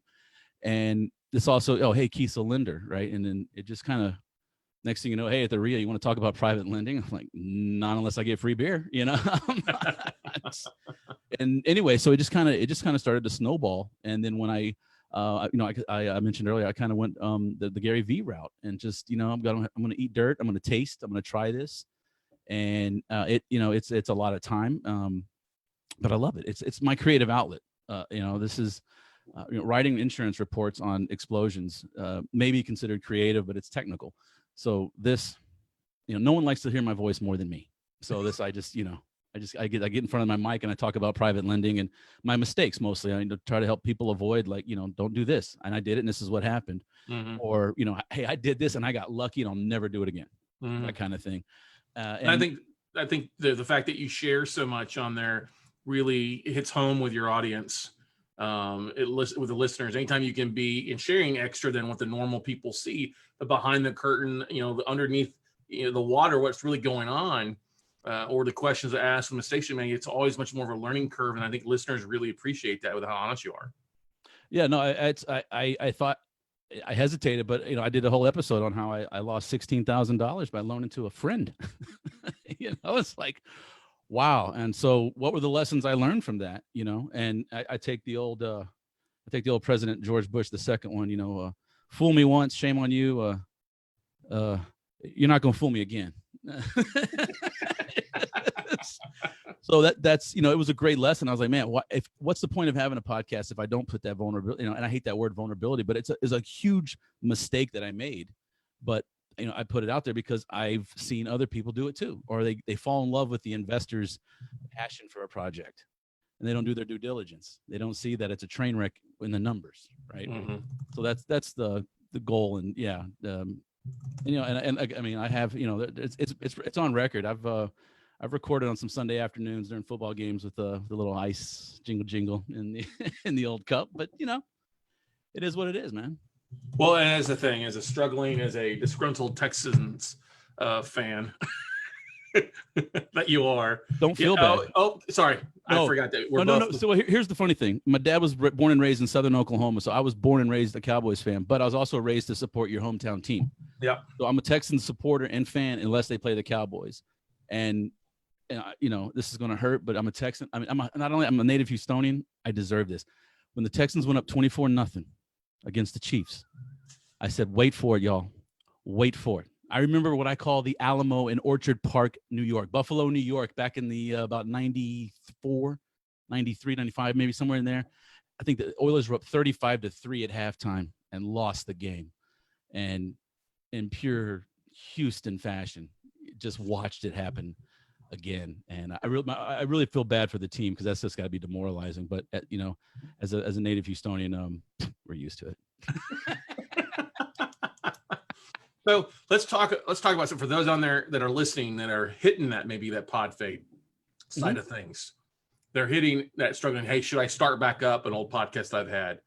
You say, yes, do it. Keep just grinding through it and make it happen. If you've got to stop for a little while, get things in order, get your house in order, get life back in order, and go, right? Absolutely. Yeah. Like there were days when I'm like, I need to record. And I'm like, I just didn't have it in me to script anything out, or even to put an outline together of a topic I wanted to talk about. But when I stayed, at least I kept what I did was like kind of best of episodes about every 2 weeks, just to keep it out there, just to keep it going. It wouldn't take long for me to say, hey, this is episode 66, with whatever. And that was it's already done, but at least for those who subscribed, I'm still in their ears. I'm still on the radar. And then, like you said, once I got my house in order, and also the switching of jobs was I was like, I went from having no time to really having no time. So, but it's been great because now I'm focused a little more. I know what I want to get out of the podcast. I know what I want to put into the podcast. Whereas earlier, I think I was just I was tasting everything. I was trying everything just to see where it was. Now I'm coming up on 100 episodes. I'm back, forcing myself through it, pushing through that fade.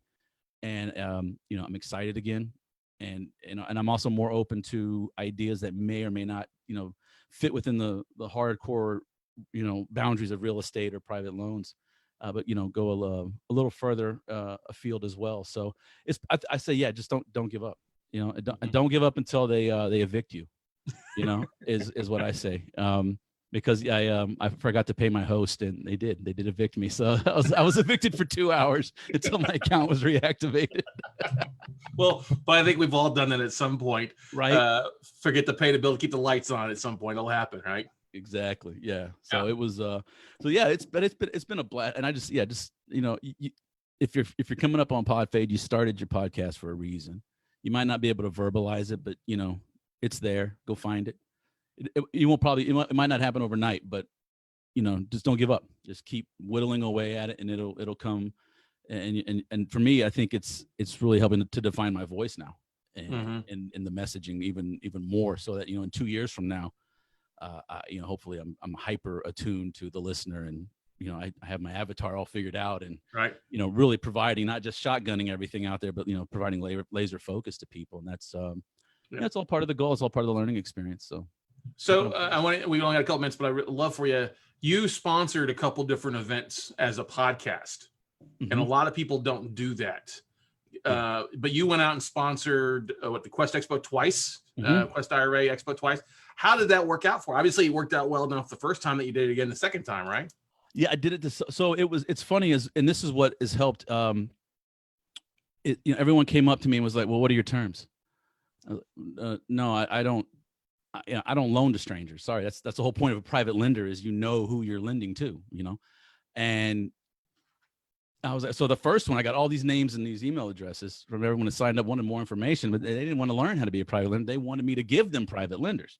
I was like, okay, so that's on me. That's, I'm not getting my message out there clear. So the second year came around. Well, then the first one was in Dallas. Second one last year was in Houston. And I couldn't say no. I have to represent. So same thing again. I was able to be on a panel and meet a lot of fund managers for one, but also a lot of people who were coming around to the idea, and and I presented the podcast as, hey, look, this is a third party reference that you can give to somebody if you're trying to cultivate a private lender.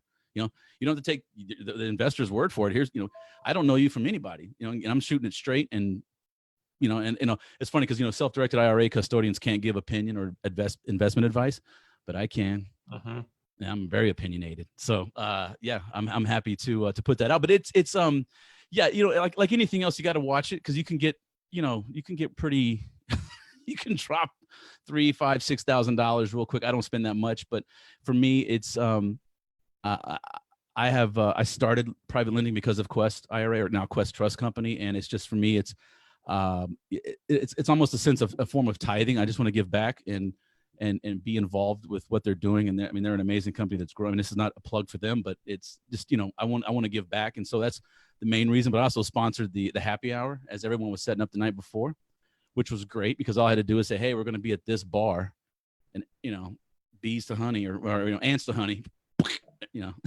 everybody was at the bar in the hotel, and, it was a good time, and you get to meet people and network. And that's, that's what that's what the whole game is about, right? Is real estate's not about property. It's about people. So amen to that, man. Well, what's the best way for people to find out more about your show, tap into you, network with you as well? I'm on IMDb, Brad Pitt, but no, in all seriousness, privatelenderpodcast.com, www.privatelenderpodcast.com. Best way to get a hold of me. And you can email me, connect with me on social, whatever. Occasionally Scott and I have wrestling matches at various events, but we're trying to keep that down. Yeah, exactly. Boom, over the top, baby, over the top. Well, hey, man, thanks for being a big part here, and man, thanks for being honest and sharing. And hey, we all struggle with the peaks and valleys. Yep. And the beautiful thing is that our valleys will soon be higher than our highest peaks ever were years ago, right? No, it's a circle of like Hakuna Matata, right? There you go, brother. Keep plugging away. Thanks, Scott. I appreciate it. Thanks, brother. Bye. All right, that was good. There we go. Let's bring on our next one.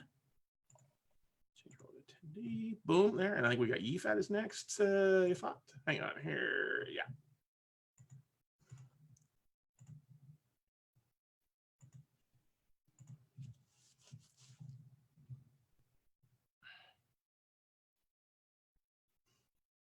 Hello. Hello.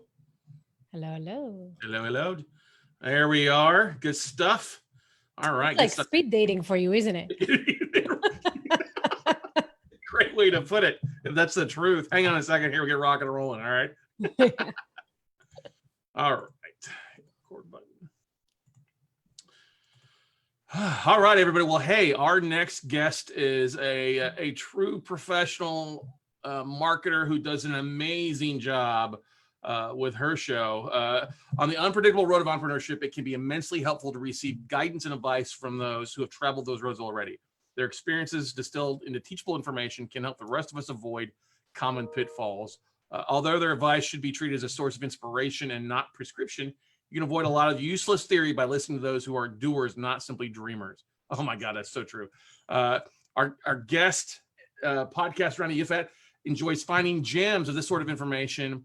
And when she does, she likes to bring them where you can hang out with world-renowned business leaders doing out of straightforwardness, honest advice on matters that matter to you and your business and your show. So we are honored and excited to have another fellow Austinite, Texas podcaster here from I'm That Geek joining us here on Pecha Pod Pitch. So, hey, what's up, Yvette?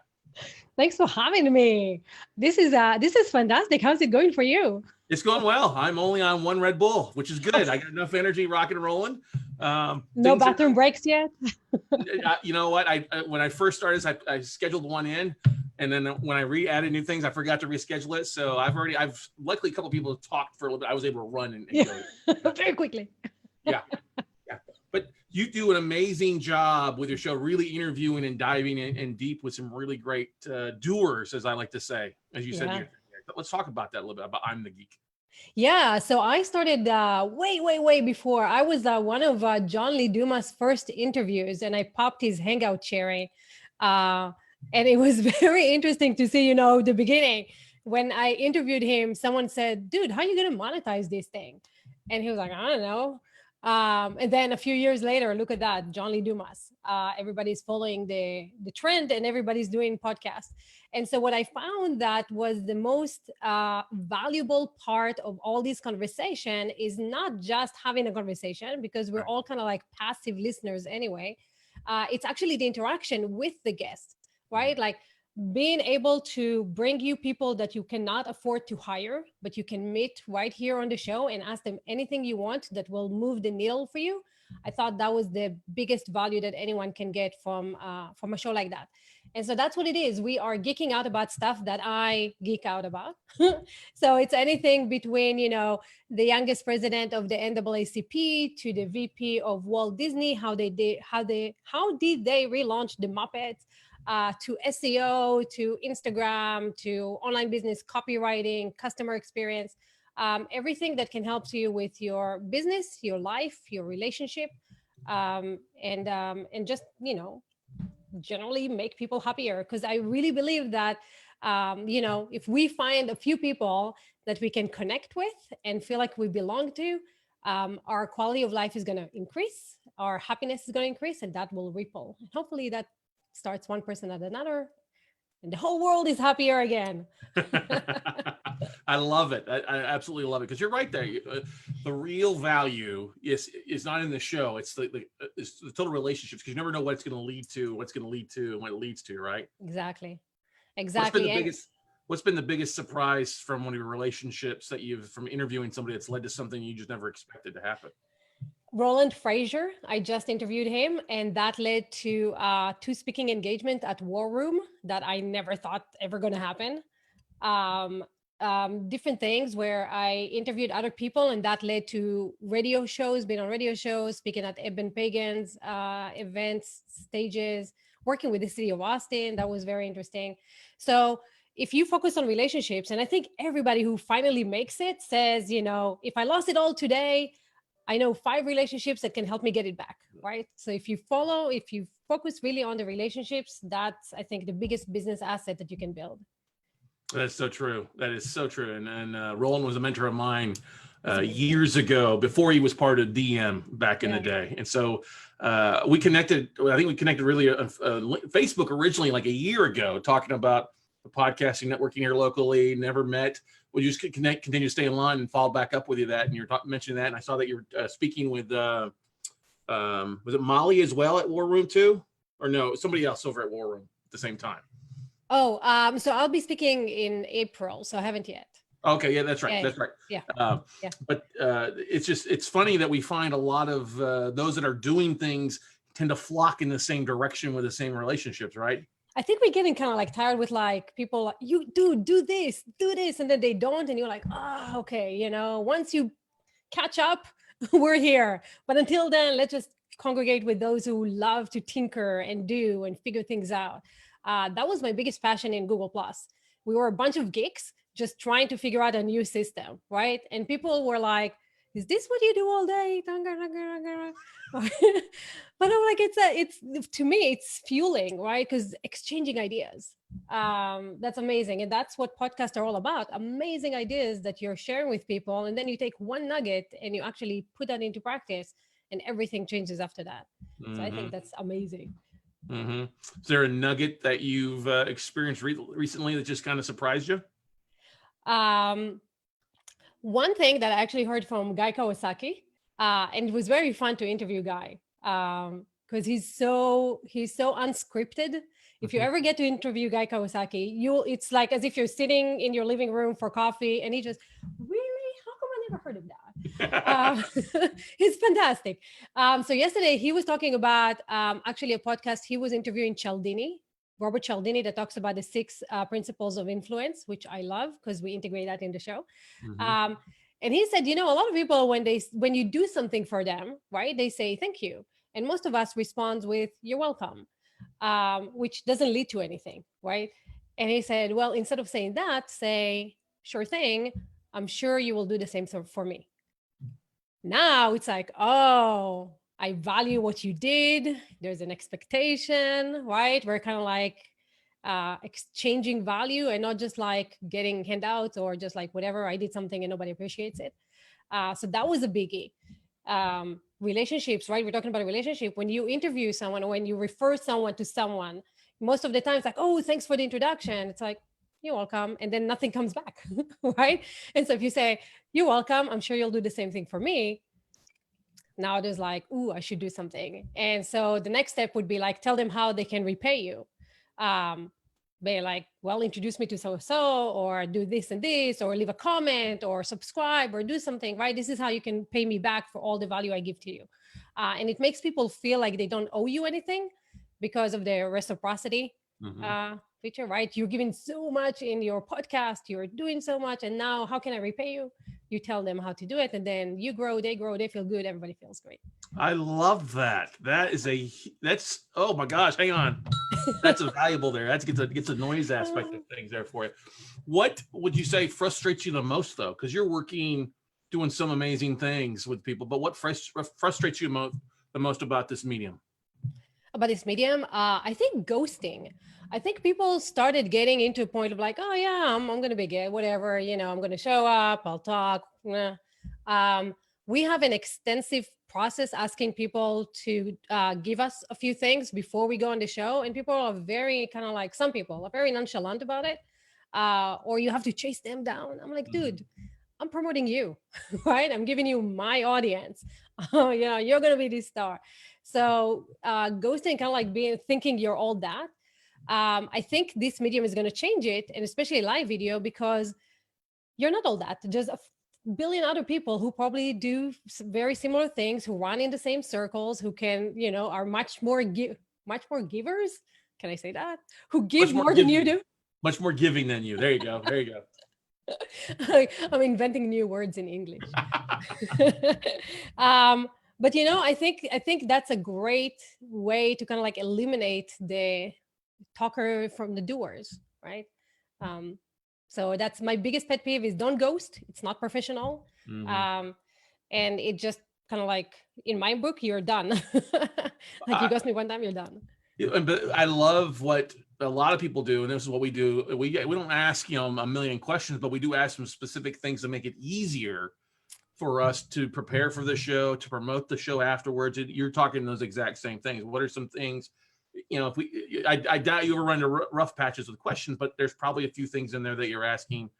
What do they want to focus on, or if they have Well, for us, it's a little different. We're asking, I want you to record a little video because our show is live, and it's broadcasted everywhere, and we want people to know why they should come and talk to you in real time, right? So just do a 30-second video, pull up your phone and just say, hey, I'm going to be on I'm That Geek on Thursday at 1 p.m. on the 23rd. And here are the 3 things that you're going to get from me.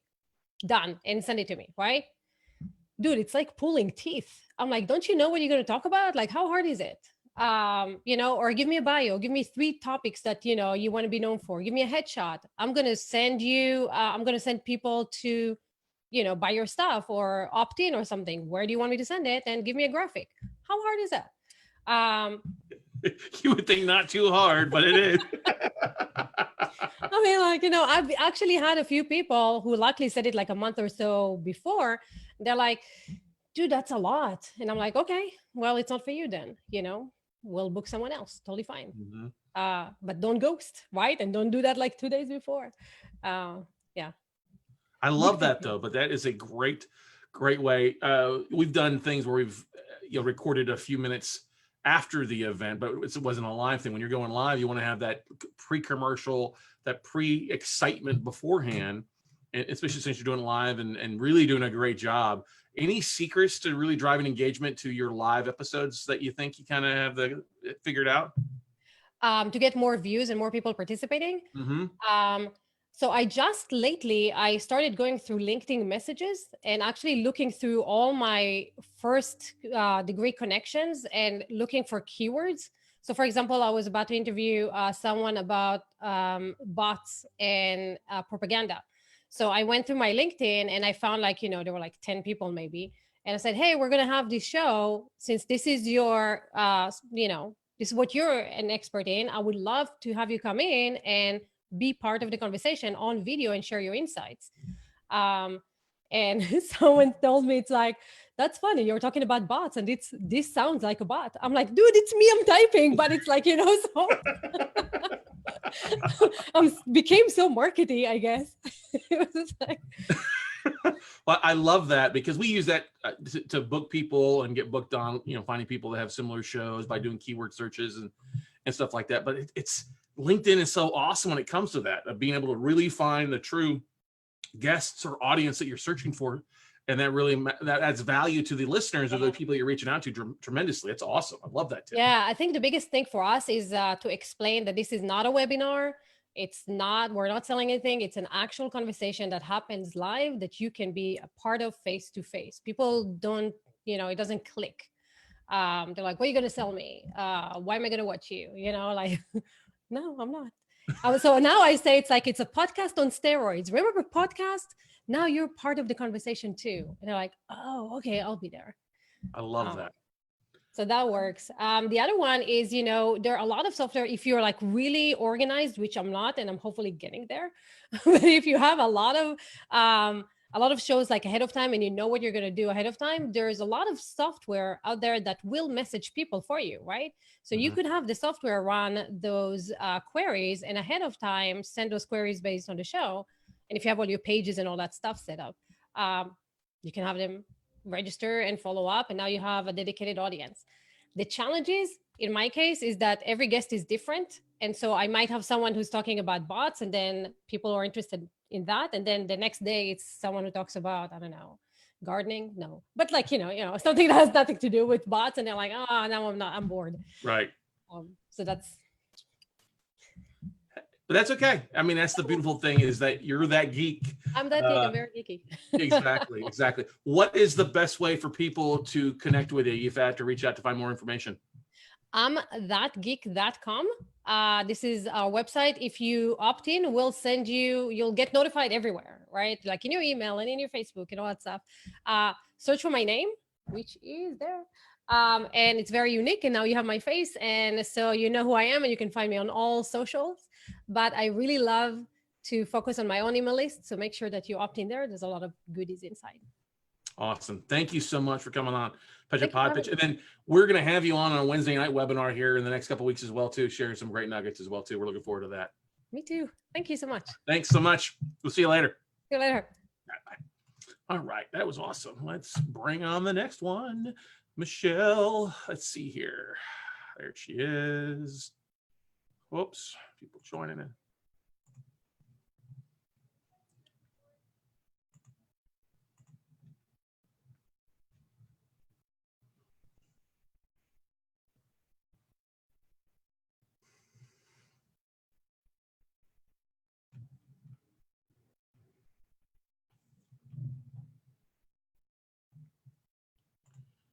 Hey, Michelle, can you hear me? I can. There we go. Hello. Good Yes. stuff. Good stuff. I'm All so right. excited to be here with you. Thank Well, you. we're glad to have you too. Let me get a couple buttons. We'll get started. All right. Okay. All right. Let's see here.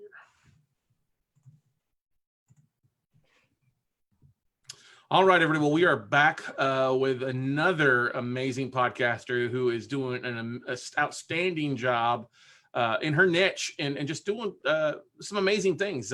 Known for her soothing sound of her voice and calming presence, Michelle serves as an educator and advocate for families as they navigate our challenging medical system, which often strips women of their autonomy and their right to be heard.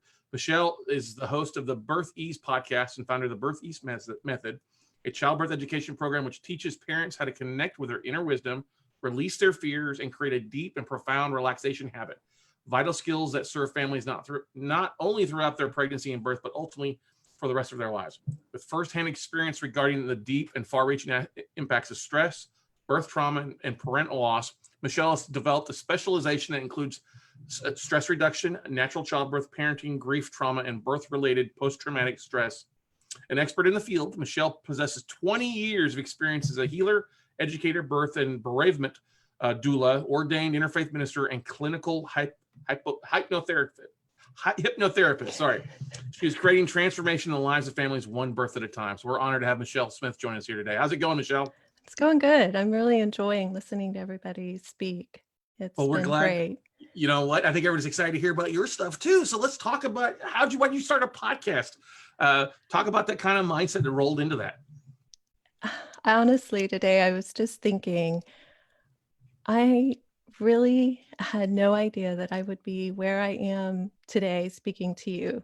I just felt this impulse to go to the New Media Summit and then ended up connecting with Steve Olsher. And now I have a podcast and now I'm talking to you. It's just been the most incredible experience. It really has. Right. When was the first New Media Summit that you attended? It was back in February. February. All right. Good stuff. I remember seeing you there. I don't know if you remember. Oh yeah, no, I but remember. do. Yeah, definitely. Yeah, definitely. That was out in Tampa. Right. At the Inverness Lodge or whatever that was that we all had to puff around. The hard place to find. Great golf course. Great golf course. Great golf. Right. But let's talk a little. So you've 20 years experience with your background, stuff like that. Started a podcast. What's been the biggest surprise with having your podcast in your line of work? I think the most amazing thing has been, like, I just did an interview with someone in India and about her book she wrote for expecting families to connect with their baby in the womb. And that aspect of it's been amazing. And I want to start a series on listening to midwives and what their experience is, what's important to them as they are really holding that space for families in the future. Yeah, they're definitely interesting. And they were in India. Was it done via phone, via video, or how? Via Zoom. Via Zoom, very nice. Zoom. Yeah. What did you find? So you've got an international audience more so than something that's domestic. Do you see that a little bit more so or no? We connected through Facebook, actually. And she told me about her book and it just touched me. Her story touched me. It was born out of the loss of her baby and what she found helped her to get through that. And that's part of my work. And I think her book just could help women to have more confidence in their pregnancy, because it's really, when you were speaking earlier to Allison and speaking to other people, what's really been touching me is there is so much information, much information, and we're really getting bombarded by it. And my hope is to help women to really discover in their partners what's important to them when they give birth to their babies, and to teach them skills to reduce stress and fear and to feel confident, because how you're born, it really matters how we're born and how we're treated. Mm-hmm. What's been some of the surprising feedback from your audience that you've been getting? That especially the ones that have worked with me before, that they can't listen to my podcast while they're driving, because like, I just want to, it's your voice and I'm used to relaxing to your voice, so I kind of want to fall asleep right now. So that made me laugh. Well, but that's I think that's a compliment. That's a great thing there. Yeah. Hey, driving advisory. Don't listen. Don't stream and drive listening to birthies. Right. If I have an interview, I think it's a little different. But if it's just me talking, or I do offer some meditations on there and stuff, I do have the disclaimer: please don't listen while you're driving. There you go. That's definitely important. I think we see a lot of that now with you having such a broad background in it. Has it helped you kind of categorize your episodes and help you kind of what was the process to kind of help you design which episode came next or which subject matter came next for you, Michelle? I knew I wanted to really speak to this issue of stress and pregnancy and parenthood. So I set up a few interviews with colleagues and things like that, and decided to do some meditations. And I'm finishing up that series. And then, like I said, I'm going to move into this one with midwives. But in October, it was Pregnancy and Infant Loss Awareness Month. And then that really seemed like the perfect opportunity. And that, back to your question earlier, those interviews, especially with the parents, I've been getting really positive feedback, how their story is helping them move through their grief that's so new and so raw, because both of these parents, they were each 5 years into losing their babies at 39 weeks. So that's been huge. Because we all have our motivations for doing this, but honestly, if you can help, for me, if I can help one family to feel more confident or to move through their grief, that's huge. It really is. It's huge. Is that how you kind of design it, that you're talking to one person on the other end when you're doing an episode? Because I've heard a lot of people talk about, hey, when you're doing an episode, think of talking to that one person, you're having a conversation with them if you're doing a solo episode. Does that feel kind of what turns into what your focus is? Yeah, I mean, I want to reach out to the audience, but I do think it is a bit of, let me speak to you. What's going on with you? Here's this meditation as you walk through, if you're facing grief in the holidays. I just lost my stepmom. And so it was it was serendipitous how I could work through the grief in October and then provide that. So that's kind of been some of the information. I mean, the inspiration in that. Not only helping those to heal, but helping you deal with that. It is a two-way street. Yeah, that's awesome. Yeah. And what you two said earlier about listening, I think that's really important. That's part of what I'm loving about the interviews. I love listening. I've always loved listening. And I like listening to the stories and finding things out. And I just did an interview with a chiropractor friend of mine. And I've known about the benefits of chiropractic care in pregnancy and for babies. But in the interview, I'm like, oh my gosh, I didn't know that. Oh, I didn't know that. So it was really neat. And then I can refer my families to it as well, which is huge. Yeah, it becomes an extra network for you of professionals. But I think those learning specific nuggets about your friends or family or vendors or people you had relationships with, like, I didn't know that about you. That's always a exciting thing, right? Yeah, it is. Where do you see, or what's your goal in, say, the next 12 to 24 months with your podcast? And to reach more people. like I said, I'm really excited about this Listening to Midwives series, and I'm not sure how long that'll take me, but there's a lot of really amazing midwives out there, and I want to give them a voice to be heard because birth is amazing. It's amazing, amazing, amazing, and we're also honored to be here, and it's hard too. And some of the things we're facing in our medical system, it's difficult. So, and I want to avoid pod fade. Like it's, you get into this, oh, this is so fun. And then you realize it's work. It's a lot of work. It's enjoyable, but it's a lot of work. My little girl today was like, are you editing an episode again today, Mommy? I'm like, no, actually I get to talk about Petcast instead. So that's been neat. So that leads me to ask the question, because I'm sure some people are listening to this. Do you have a schedule that you try to stick to when you can? Because I'm sure your schedule is kind of up and going with at the drop of a hat. You've got to go sometimes, right? Yeah, that's what happened when I'm like, well, I'm not going to get to make any slides because the babies are calling.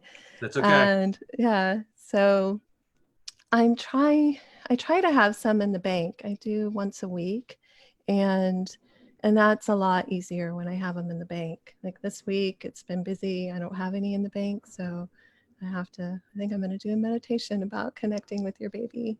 So, but yeah, or I may some week just have to not have one, but I'm hoping that doesn't happen. There, yeah. Well, if you get a little bit of extra bank, it gives you a little bit of time to catch you up in energy and recharge and go from there for things. What's the best way for those to connect with you? That people are listening here or watching the replay, or your audience. What's the best way for people to get a hold of you, Michelle, to connect with you or listen to the show? They can reach me at birtheaseservices.com. Oh, and everything's there? That's perfect. Everything's there. Everything's there. That's awesome. That's awesome. Well, Michelle, thank you so much for coming on. Thank you. Pecha Pod Pitch. We're honored to have you. You were one of the first ones to schedule, so you weren't the cat like I was chasing others, which is awesome. You're welcome. Yeah, I was just excited. I was honored you asked me to be a part of it. So thank you. Well, honored to have you, and glad to see your show growing so well, and you're doing an amazing job. Keep it up. Ever need any counsel? I know myself and a lot of other people be glad to jump on and help out any way we can for you. All righty. Thank you. Thank you. Take care. Thanks, Michelle. Bye-bye. Bye. All right. That was.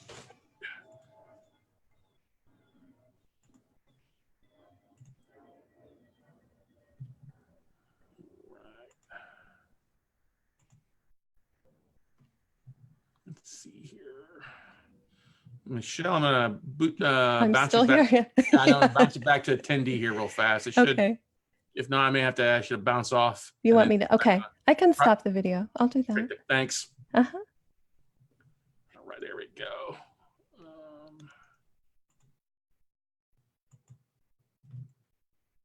All right, let's go on here. Let's see the next one. Melanie, I know you're there. All right.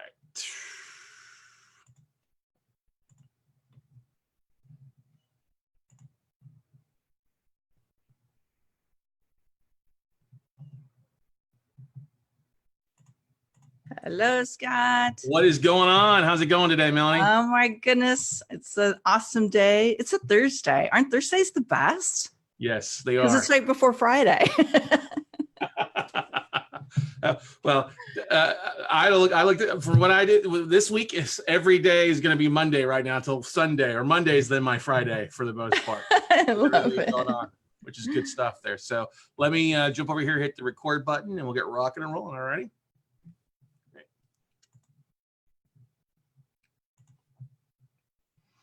All right, everybody. Hey, our next guest podcaster is doing an awesome job and really helping a lot of people out there really kind of amplify their message, amplify what they're doing.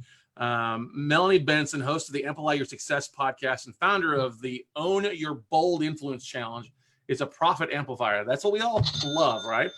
For entrepreneurs and change makers. For almost 20 years, online business owners, speakers, and service professionals turn to her for proven business growth strategies, techniques to attract high-paying clients, and mindset makeovers. then typically generate a 200% increase in revenue without adding more hours to their work week. Who doesn't want to make more with less time? There we go. Sweet. Sweet, exactly. Melanie is author of Rewired for Wealth, co-author of Entrepreneurs.com Startup Guide for Starting Information Marketing Business, and her success tips are featured in Bloomberg Business Week, Women's Day, and Parenting Magazine. Melanie also serves on the Women's Speakers Association executive team and is a member of the Association of Transformational Leaders. Growth resources that you want to catch more on her at melaniebenson.com. But we are jacked up and excited to have you here today on Pecha Pod Pitch. How's it going today? Thanks. Oh my God, I'm so excited. I love podcasting. I mean, we met because of podcasting, right? So such an awesome community. Was it in Tampa or was it in Austin, or it wasn't San Diego? Because we knew each other in San Diego. Well, I think we were like crossing ships. That's but right. It That's was exactly officially connection in Tampa. That's right. That's correct. But we were friends online before that connecting because That's we were right. in podcasting community. That's awesome. So let's share a little bit here. How we all love it. How's your podcast really kind of amplified your business, for Melanie? Well, this is my second podcast, which a lot of people don't know. I started with a video show that I was transforming to a podcast. And then I decided I just wanted a podcast and I rebranded a little bit. So it was a perfect timing. But what I find is that a podcast, especially if you're an entrepreneur, you have a service, you're trying to grow your brand presence, having a podcast is a perfect, what I call influence platform to really establish your credibility and get more eyes, more listens, if you will, on your like core expertise. So I think if you're going to really go for something that people like choose you because of credibility and authority, you need something like a podcast. So that to me is like a no-brainer. So for what we do in Amplifier Success, to me, I find it a great way to establish a connection with potential clients where they already get to know my coaching, they already get to know my work, they get to know my style before they ever talk to me. So Scott, we have a cool thing we do. I'll share if you want me to about how I actually use this part of our prospect warm-up system too. Oh yes, please. I'm sure everybody would love it. Yes. Okay, you know your video went away, right? I did. I wanted to give you the full screen. Yes. Okay. So that helps. I also think having this podcast, and it definitely happened with the first one, and it's really happening with the second one as well. We're into year 3 with the Amplifier Success podcast. It's a real like influence positioning tool. So the whole reason I got invited to be one of the icons at New Media Summit, where Scott and I met in Tampa, was we were both icons, which I got picked because my podcast was doing well. And because a lot of people were sharing with the host that my podcast would be a great fit for the audience. And I think that especially if you have an interview style podcast, like I do, like I have interviews and solo episodes, having having an ability to showcase other influential people, other experts, other authorities in your market who can boost credibility. It's almost like you get to borrow their influence. And it's a great way to grow the traction with your podcast or show too. So I don't know, those are a lot of things that have been happening along the way. And plus I get to meet cool people like you. Yes, ma'am. Definitely agree to that. Now let's talk about a little bit. You're talking about 200+% change when people are sitting there. What are some of the biggest things that you see with your clients or entrepreneurs that you're working with? Yeah. And I talk about these techniques on Amplifier Success because I think they're so pivotal. There's three core things that tend to be what I call amplifiers. And one is really creating a business model that can be amplified. And Scott, we both know this, like if your business is, generating money is dictated by you investing an hour with a client, you immediately have a cap on your revenue potential. So, but a lot of people, this is a blind spot. Like the thing you do in the world, that the great gift you have needs you, or so you believe. So one thing we always look at is like, how can we shift the way in which you deliver your offerings so that you are more leverageable? And then that leads me to pillar number 2, and that is leverage. Like if you're going to grow, you need to be able to have leverage. And a lot of my clients and some of my best success stories are people who were doing everything all on their own. And I just taught them a couple little leverage strategies, and they were just like doubling and tripling their business growth. So, and then the third thing is in terms of being able to amplify and really grow that reach is you actually have to have consistent revenue. Mm-hmm. You know, like a lot of people don't. And so they're scrambling every other month to like, oh, how am I going to get some cash in the door? Like, where's the next sale coming from? And a lot of the clients that came into my business for many, many years, their number one problem was they didn't have what I call revenue rush roadmap. They did not have a strategy built around their unique profit amplifier that they knew what to focus on. Like, Scott, how many times do we hear this? I don't know what to focus on. Yeah. So we basically interview people who are doing this well. I sometimes do what I call on-air coaching, where I'll spotlight someone who I'm taking through a process, because I think that's a great way for others to learn and get a breakthrough. And then I'll do some solo episodes along the way too, where I will showcase a particular technique that I think will really move the needle with revenue, with profit, with impact. What's one nugget that you've gotten from one of your people that you've worked with or one of your guests that has really kind of stood out when you think about a tip or a nugget that's really stood out that was just kind of shocked you maybe a little bit?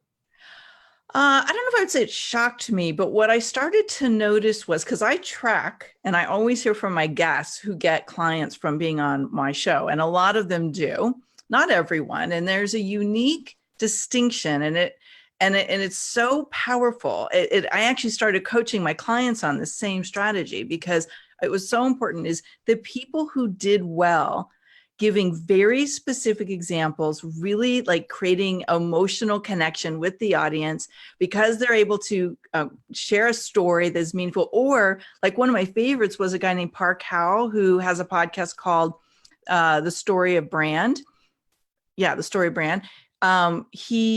He did such a gorgeous job of like putting me on the spot and making me an example of how his process worked. These people were getting clients, they're getting leads, they're like filling their pipeline with their interviews. And then I noticed a lot of people are like, man, nothing really moved the needle. I didn't get anything from it. And that's because they don't really know how to craft a compelling conversation that's attracting their ideal clients. And sometimes they're just on the wrong podcast, right? Like we've all done that, where we've been on a show just to like help out a friend or, you know, like create a cool conversation. It's not about getting clients. But look, if we're going to put the time and energy into guesting on someone's podcast, you might as well do an excellent job of nailing that message.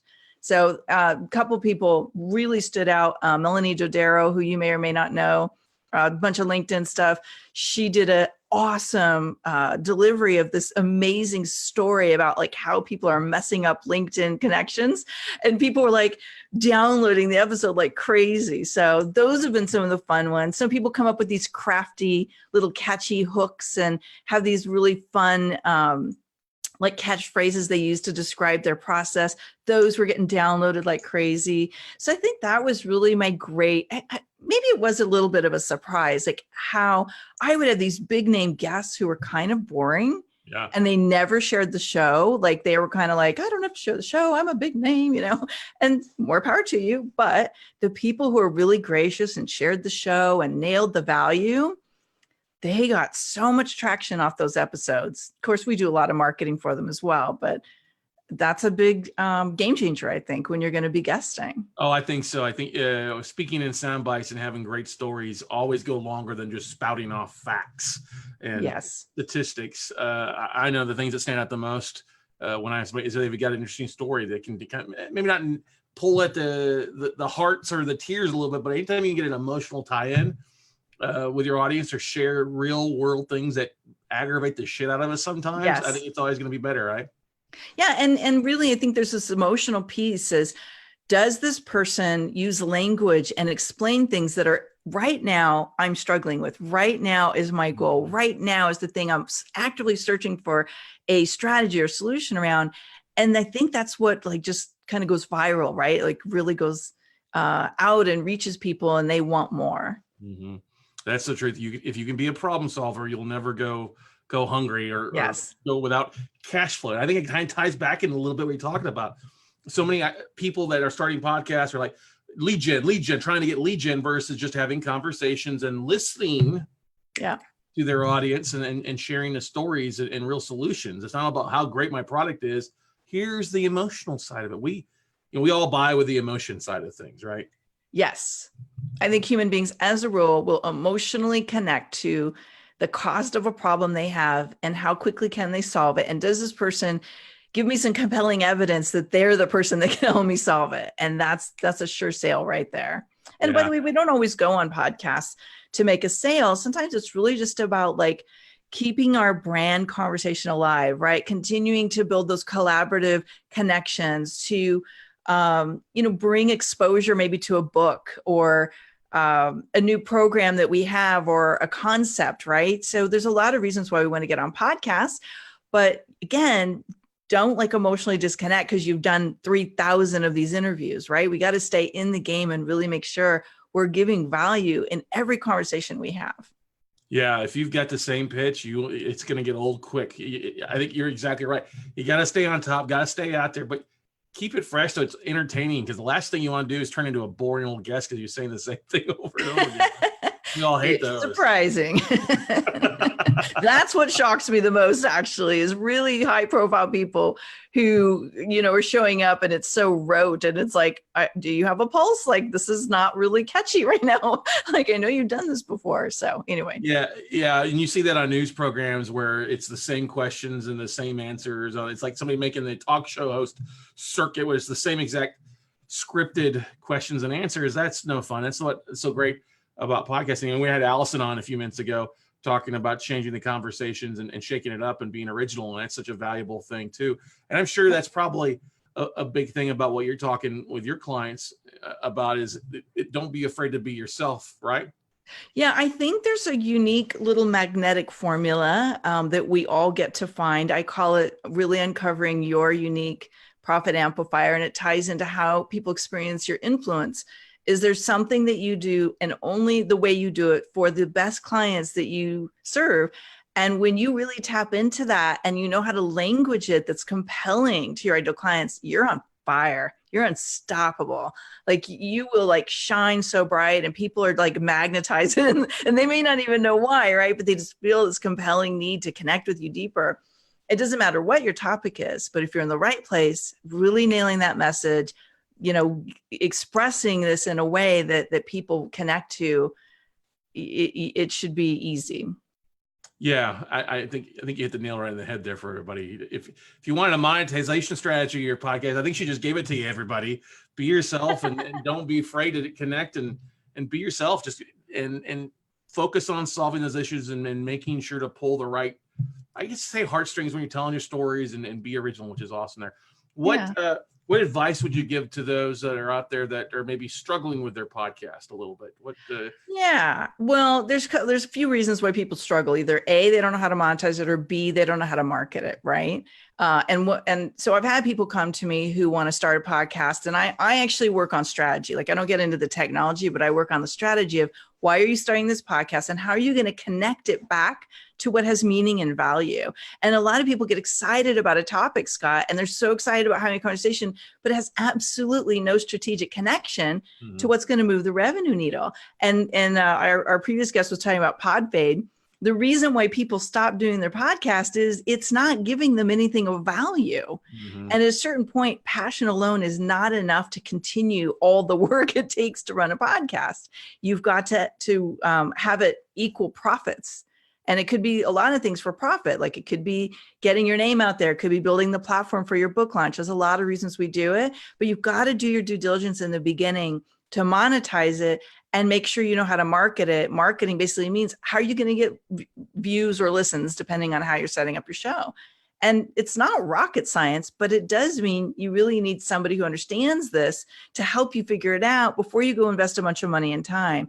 And, Scott, I think you would agree with me that not everybody has to do a daily show. Not everybody has to do a weekly show. Mine's a weekly show. We air every Monday on all of our platforms, iTunes, or I guess it's Apple Podcasts now, Stitcher, Spotify, all that. And then Wednesday, we go live on our show page at Amplify Success Podcast. And then it's like clockwork. But some people are like, Melanie, that's too much work for me. So do seasons. Do 12 episodes and then find a new, thing and do 12 episodes. So do what works for you, make sure it's aligned, but figure out how you're going to be consistent with it. Awesome. What's the best way for our listeners to connect with you, Melanie? Well, I always love you guys listening to Amplifier Success Podcast. Come tell me like what's a favorite of yours. And by the way, we actually feature the people who subscribe, rate, and review our show all over social media. So you want a great boost of visibility, give us a rockin' testimonial, tell us what you love, and we'll be featuring you. So that's really the best way for us to connect. Awesome, Melanie. Thank you so much for taking time out of Thanks your for busy having day me. to join us here. And we'll be in touch shortly with a couple of things. All righty. Bye for now. Bye. All right, everybody. That was awesome. Good stuff. All right. Yes. Okay. Bringing on our next rock star here. Yes, it is. Jess.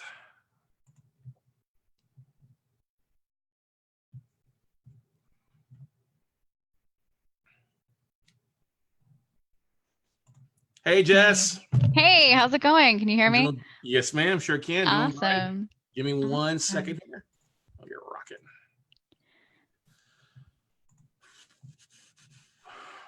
All righty, everybody. Our next podcaster is doing some amazing things and just absolutely kicking butt and taking names with her show. She's a certified life coach, podcast host, and marketing professional. When she's not dishing out truth bombs, hang on a second here, on her self-help podcast, she's probably cooking or binge watching something with her husband in Austin, Texas. So we're honored to have fellow Austin Night podcaster, Miss Jess Kennedy, joining us here. How's it going, Jess? I'm doing well. How are you? Thanks so much for having me. Hey, glad to have you. You're with come a long way since we first met last year with your podcast. Yes. Huh? Yeah. When I first met you, I think we had maybe 2 episodes out. And now we are started up our 2nd year just recently and going strong. Well, tell the folks on here a little about your podcast. Tell a little bit more about why it's such a great one to listen to. Yeah. So I actually made some slides because I am. Ooh, yeah. I do have another life as a designer, so I never miss an opportunity. Oh, there you go. Perfect. Well, then I'll let you roll through this. I'm going to drop off. You guys have questions to ask. We'll bring that back on here in a second. Awesome. Thank you. All right, guys. So as Scott said, I am Jess Kennedy. I am co-host of Get It Together podcast. I have a co-host named Sarah Bandy. She's not here today, but she definitely approves this message. But so Get It Together, we are a self-help podcast, but for people who are a little bit weary of the self-help world, we know it's a little bit woo-woo and kind of weird. And rightfully so, right? So when you think about self-help, you're thinking about the self-help section at the bookstore. You might be thinking about crystals and gurus and influencers or Gwyneth Paltrow. So what we really wanted to do, I met Sarah at a conference for coaches a couple of years ago, and we were kind of sitting at the back looking around and just kind of noticing like everyone's energy is really different from ours. We're both a little bit salty, we're a little bit sarcastic, we're not really into this like woo, like super sparkly bubbly world, and we didn't really see ourselves. And so we started talking about it, and we were thinking, self-help and self-care and that whole world is really missing sort of those down-to-earth kind of no-nonsense people that we like to think we are. So we got together and we started Get It Together. We really like to focus on a variety of topics. We do a lot of one-on-one conversations. We also like to interview other coaches. We do some actual live coaching, which is really exciting when we get an opportunity to do that. More recently, in the last couple of months, we have started interviewing authors, which has been really great. We've talked about everything from boundaries, money boundaries, sexual boundaries. We talk a lot about mental health and depression.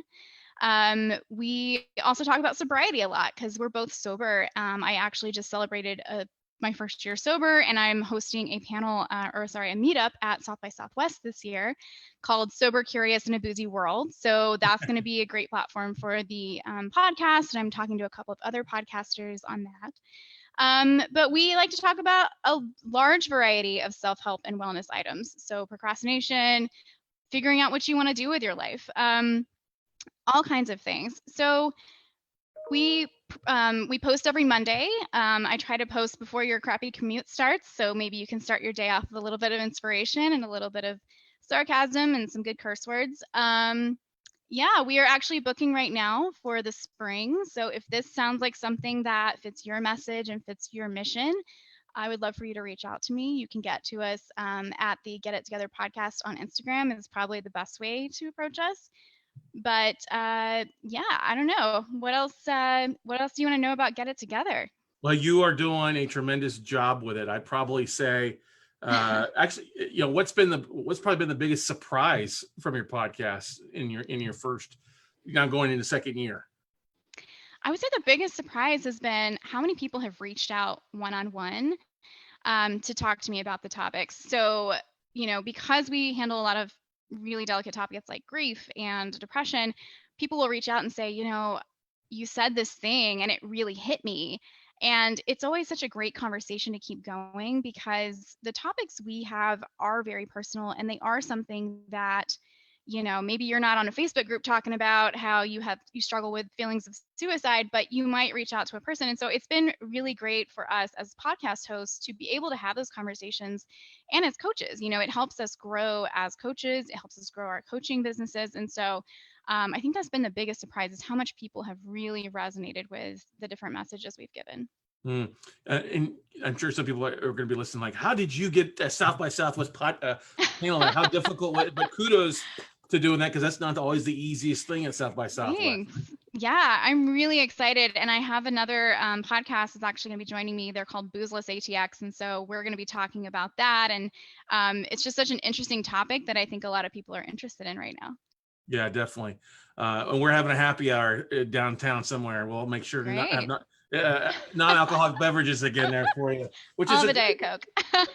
Yeah, exactly. But that's the thing is, I know that you hit a couple snafus when you were first trying to get rock and roll on too. You want to talk a little bit about those struggles? Sure. Yeah. So we originally were called Get Your Shit Together. Love the name. Really, really love it. We had the hardest time getting it through the Apple Podcast directory. They just were not having it. And so finally, after, I want to say, a month or two of recording, we just said, you know what, Uncle, like we're going to just take the word shit out of our name and we'll do plenty of cursing to make up for it on the show. But we had to make that decision. And that was really hard because that was a key branding piece for us. And I think for new podcasters, I would say that's definitely something to look out for, is making sure that you're hitting all of those requirements to get into the Apple Podcast directory. Now, I know it's not the only directory, but it's disheartening when you get all your branding together and everything. So make sure you're keeping an eye out for those things. Mm-hmm. Now, how helpful has it been to have a co-host with you? Have you guys been on every episode, or you kind of swap episodes you're on, or it's been really great. So we do most episodes together. There have been a few times in our lives where things were going on, family, and we've said, okay, I'm going to do a solo episode this month, or, one thing that was really fantastic was during the holidays, we actually had our entire month of December pre-recorded and planned out. So we were able to really be present with our families. And so it's been really nice to have somebody there that I can say, hey, I'm just not going to be able to do it this week. And she's able to pick up and record something. So that's great. We split responsibilities. I handle all of the kind of like reaching out and everything, and she handles all of our social media. So it's been fantastic. That's good. That's good to hear. Now, where do you see the show going? I mean, you've had great growth, doing some great things. Where do you see Get It Together going for you? Well, I will say the main thing I would say to new podcasters is make sure you love creating content. I really like to think that we're going to grow and grow and grow and have this amazing audience. But for me, it's really about connecting with the really engaged audience. And so I see us continuing to have really great conversations. I'm reaching out to more and more authors and coaches that I'm interested in talking to, So I really just see us continuing to create really great content and connecting with those people. And if it turns into a highly profitable business, that's fantastic. But it's really just a way for me to connect with the people that I want to reach. Mm-hmm. Now, you mentioned about kind of planning things out. How important has been putting do you have a content calendar that you plan out ahead of time for the most part? Yes. And what's your process for that? Yeah, so we rely heavily on Trello and Google Calendar. We have everything in there. We do all of our planning for who's going to be on the show. We include all of the questions we kind of think about asking them. Sometimes you have people come on the show that don't really know how to do an interview, and so it's harder to keep the conversation going. We always try to pre-plan a few questions ahead of time just in case. We obviously love the interviews where we don't have to use those questions, but it's always good to plan ahead. But yeah, Trello is one of our biggest tools that we use, as well as the Google's Google Drive suite. That's good because it makes it easy for you. You don't have to be the same place at the same time to enter Exactly. That's awesome there. Who's your big guest? If you got a guest that you really want to get on, you maybe, is that a little bit of a stretch? Who's that big one or two names that you're really looking forward to reaching out to? Ooh, that's a really great question. I think that obviously someone like Gretchen Rubin would be my biggest superstar guest. I love Gretchen Rubin. I love her podcast. I love her message. I would love to just sit down and have a conversation with her one day. So I think that would be my biggest stretch, pie in the sky goal. Now, question is, when are you going to reach out to her? Right after this call. There you go. Well, but that's the whole thing. I think a lot of our people that we want to have on or talk about, we just don't take that action. And it's not, I'm saying it for a lot of people, because I've had people like, how'd you get him on? Or how'd you talk to him? I said, well, I just reached out. I reached out in LinkedIn, or I reached out in their Instagram, their place, or I even reached out when if they've had any acting career, IMBD, you can get a free month for free and scrub that for a lot of great guests too. Oh, wow. Awesome. Yeah. But you've done an amazing job. What's besides Trello and Google, is there another tool that you really, really love with your podcast? Calendly makes everything so much easier. I used to do the back and forth email of hey, what time is good for you? What time is good for you? No, we have it all set up. We have the days that we can meet. We go ahead and take the days off that we can't. I would go ahead and include things like, please include your bio, please include your photo. All of that has made my job a lot easier. So I cannot recommend Calendly enough. It is amazing. It's a lifesaver. It is. It takes the hurting out of hurting cats for the most part. It does. What would you say has been the biggest surprise accomplishment from having your podcast? I would say South by. That was a really huge get. I mean, it wasn't 100% because of the podcast, but I feel like I never would have even thought to propose a meetup or panel if I didn't have the podcast. And so I think I'm doing things now that I never expected myself to be doing maybe a year ago, because I have not only the confidence to do it, but the platform now to say, hey, I'm actually representing this podcast that I love doing. I will tell you this, you can, from meeting you a year ago down at the winery, the confidence level is just, you just are just beaming. And so thank you. You're doing just a great job and seeing the expertise, and you just keep kicking ass, Jess. Just keep kicking ass and taking names. Thanks. And thank you so much for always having great content for us and keeping us going. I try. Yeah.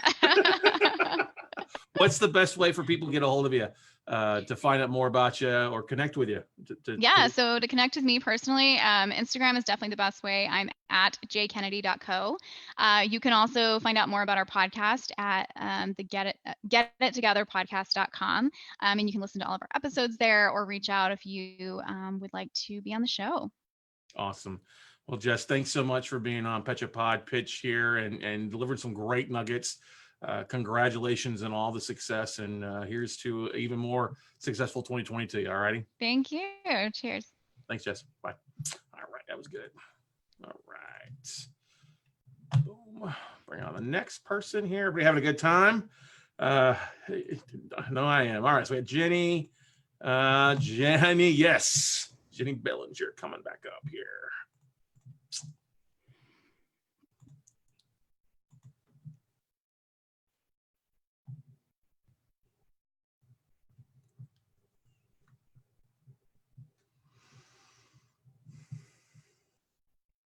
Hey there. Hey. How's it going today? It's going great. How are you?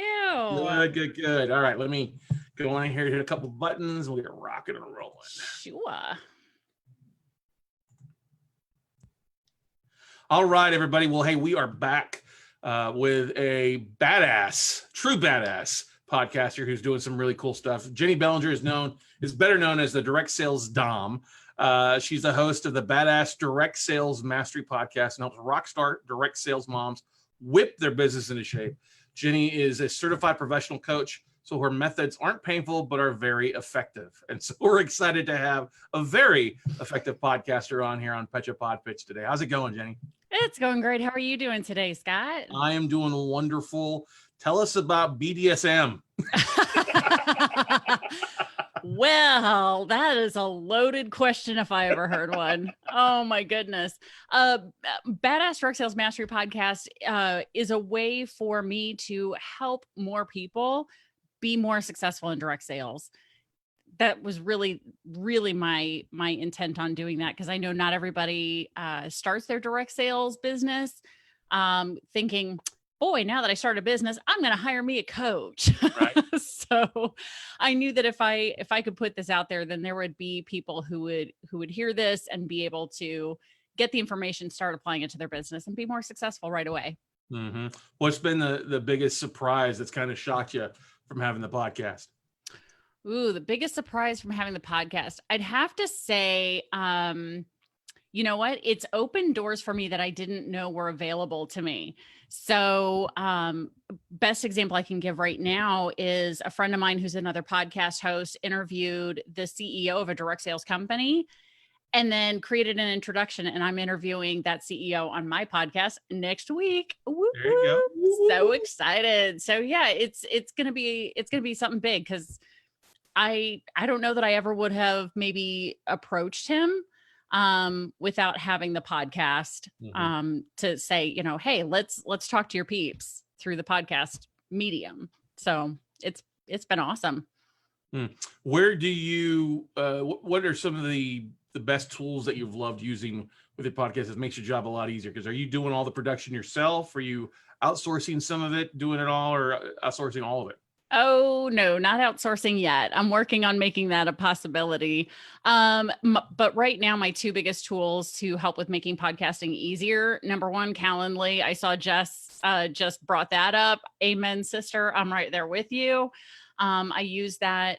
Calendly is my way to schedule. It gets me all their information that I need in order to create a great introduction. So that's good. It also sends out the reminder with the Zoom link so that we can record. So that's helpful. And then the second thing that has been really helpful, I do all my audio editing right now through Hindenburg. Mm-hmm. Love Hindenburg. It makes more sense to me than some of the others that I tried to play around with at first. So it's good. Good stuff. What are some of the biggest surprises you've had from a guest on your show? Is there anything that really kind of shocked you, or like, oh wow, that kind of makes me think differently about a subject or anything? Not really, because most of the people that I interview have never been on an interview before. And so they are terrified. You know, so I think many of them are really worried about coming across right. And that's really my job as the host, is to make sure that they look amazing, that they sound amazing, so that way they can utilize the podcast as their own marketing material. So I haven't really had anything shocking, because they mostly kind of hang back. Although I do have to say, after I announced my podcast, a friend of mine reached out to me and he did send me, he said, if you're going to be doing a podcast that includes BDSM, you have to have a great safe word. And so here's a suggestion for a safe word. And so the safe word is meatloaf on my podcast. So if I ever ask a question that somebody doesn't want to answer, all they have to do is say meatloaf, and I will back off and then edit that out. So that way, you know, if it's pushed too far, nobody's ever safe worded out. But anyway, the thing behind the story behind the safe word is, with meatloaf, I would do anything for love, but I won't do that. So it's a great icebreaker to have that conversation with the guest before we get started, just to remind them, hey, don't forget about the meatloaf. Mm-hmm. Mm-hmm. So that brings on a question: when people are terrified. I mean, you give them a safe word, but how are you preparing for that a little bit more so that you're not, you know, I know you're editing obviously some, but what are some things to help you overcome some of that? So what I've been doing is, of course, I always I try to do a pre-interview with as many of them as possible. Now, of course, some of them are super busy, like the CEO of a major direct sales company. But the rest of them are leaders and consultants in direct sales. So they've got time to do a pre-call just to get comfortable. I make sure they're comfortable with Zoom, that they sound good, that they look good, the lighting's good. So that way, they're going to feel very comfortable. And then, of course, once we get onto the Zoom for the day of the actual recording, I don't start the record until they're ready to go. So good Dom takes care of their subs. So now, has that affected you? Have you gotten any negative feedback because it's kind of a bit with utilizing that kind of marketing or not? I wouldn't say negative per se. There's been a couple of people that I've reached out to say, hey, I'd love to have you on as a guest. And they've declined because they were like, I can't market that I was ever on this. Because they're just like, I live in the middle of Bible Belt, USA, and I just can't. And you know what? I'm okay with that. I knew going into this that having badass direct sales mastery with my podcast art that has BDSM across the top, and with a picture of me holding a riding crop, wearing a corset, that was probably going to turn some people off. And I'm okay with that because they're not my tribe. Right. That is such a good point. There is not everybody is in our tribes. Everybody's not an ideal person for our shows, right? Exactly. If there's going to be someone who is going to be sitting there like, I can't talk to you. I can't do any of this. And of course, normally when I'm, doing my podcast interviews, I'm not all corseted up. I did this just for you, Scott. Thank you. But I do, normally it's pretty chill. It's I let them know this really should feel like somebody is sitting at a table next to us at Starbucks, and they just get to overhear our conversation. That's really what it is. The point of this isn't to make anybody cry. It's not to make anybody feel uncomfortable or feel badly about their business. It's really supposed to be a way to celebrate what they're doing and just saying, hey, what's your biggest obstacle? Because we've all had them. So, let's talk about that. And how did you overcome it? And let's share that story, that journey. And, what the feedback I'm getting from my guests is that it's been a really eye-opening experience for them to be able to share that interview. So that's been cool. That's cool. Any been secrets given away that you were surprised about from your guests on direct sales and what they deal with, or no? Not yet, but I'm sure when I interview the CEO of Pure Romance, some fun stuff ought to come up. Just saying, he's probably got some stories. He's been in the business for 20 years, almost 20 years, but his mom is the one who started the company. So I'm sure he has got some really fun stuff. So I am super excited for that interview. Yeah, I would say so. That one, and anybody else that you've had in the past that you were really excited about, it really kind of a guest that really exceeded your expectations? Well, I have two. Yeah, two. I have to say the one that I thought was super cool was my very first international interview. So I interviewed someone in Australia. So that was really fun because it was Monday, my time, Tuesday, her time. So if there's any other podcasters out there who have ever tried to set up an international interview, it's kind of a headache, but so worth it. Cause now my Australia numbers have just gone through the roof, which is super cool. And then one of the other people who exceeded my expectations was somebody who I interviewed, and then she ended up hiring me, and she has been just the most amazing client. She teaches me and keeps me on my toes all the time, which I absolutely love. If I have a client that I'm bored with, I'm going to have to fire them. So luckily my clients all pretty much work pretty well with me, but she's been a lot of fun to work with. Cause again, this wasn't necessarily my intent for her to come on as a client. Yay, benefit for both of us. It's a win-win. Right. But just how awesome she's been as a client, because she came in ready to be coachable, and I loved that. That was great. It's always easier when people are coachable, no matter what you're doing, versus why am I doing that? No, I didn't. I do it this way. Yeah. Well, right? that's why you pay me the big bucks, right? So why hire me if you're not going to do it? I mean, you pay me no matter what. That's the agreement, but that's okay. That's right. Well, that makes it a good question, because I know we had people on before. We'll have people on throughout the weekend who are using their podcast with you to help with coaching clients. And we were just talking with Melanie Benson as well. What are you hearing? What's the biggest aha from your clients that have heard the podcast? What's the thing that surprised you the most about that? Their biggest aha during a podcast interview? No, when you sat down and coached them? Because I get this from some of our coaching students, that there was a nugget or something shared that really helped them connect, or it was something. I think the biggest one, the most common conversation that I have with my clients, and this happens on the podcast, it happens, obviously in my coaching sessions, is the balance question. How do I achieve work-life balance? Because a lot of my clients, obviously, they're in direct sales. Many of them, their moms, their wives, they're working a full-time job, and they're trying to get this business and get it so that it's replacing their full-time job income. So how do I get balance? How do I get balance? And I'm like, balance is bullshit. Yep. It doesn't exist. It's, it's a magical being, like a unicorn. It's just, no, it's not for real. So it's really about taking a look at what your priorities are. Are you focused on your top priority right now? And are you okay with it? And if any of those answers is no, then change your priority, change your focus, change what you're doing, and get okay with it. Right. So it's really about those things, because balance in and of itself it's a myth.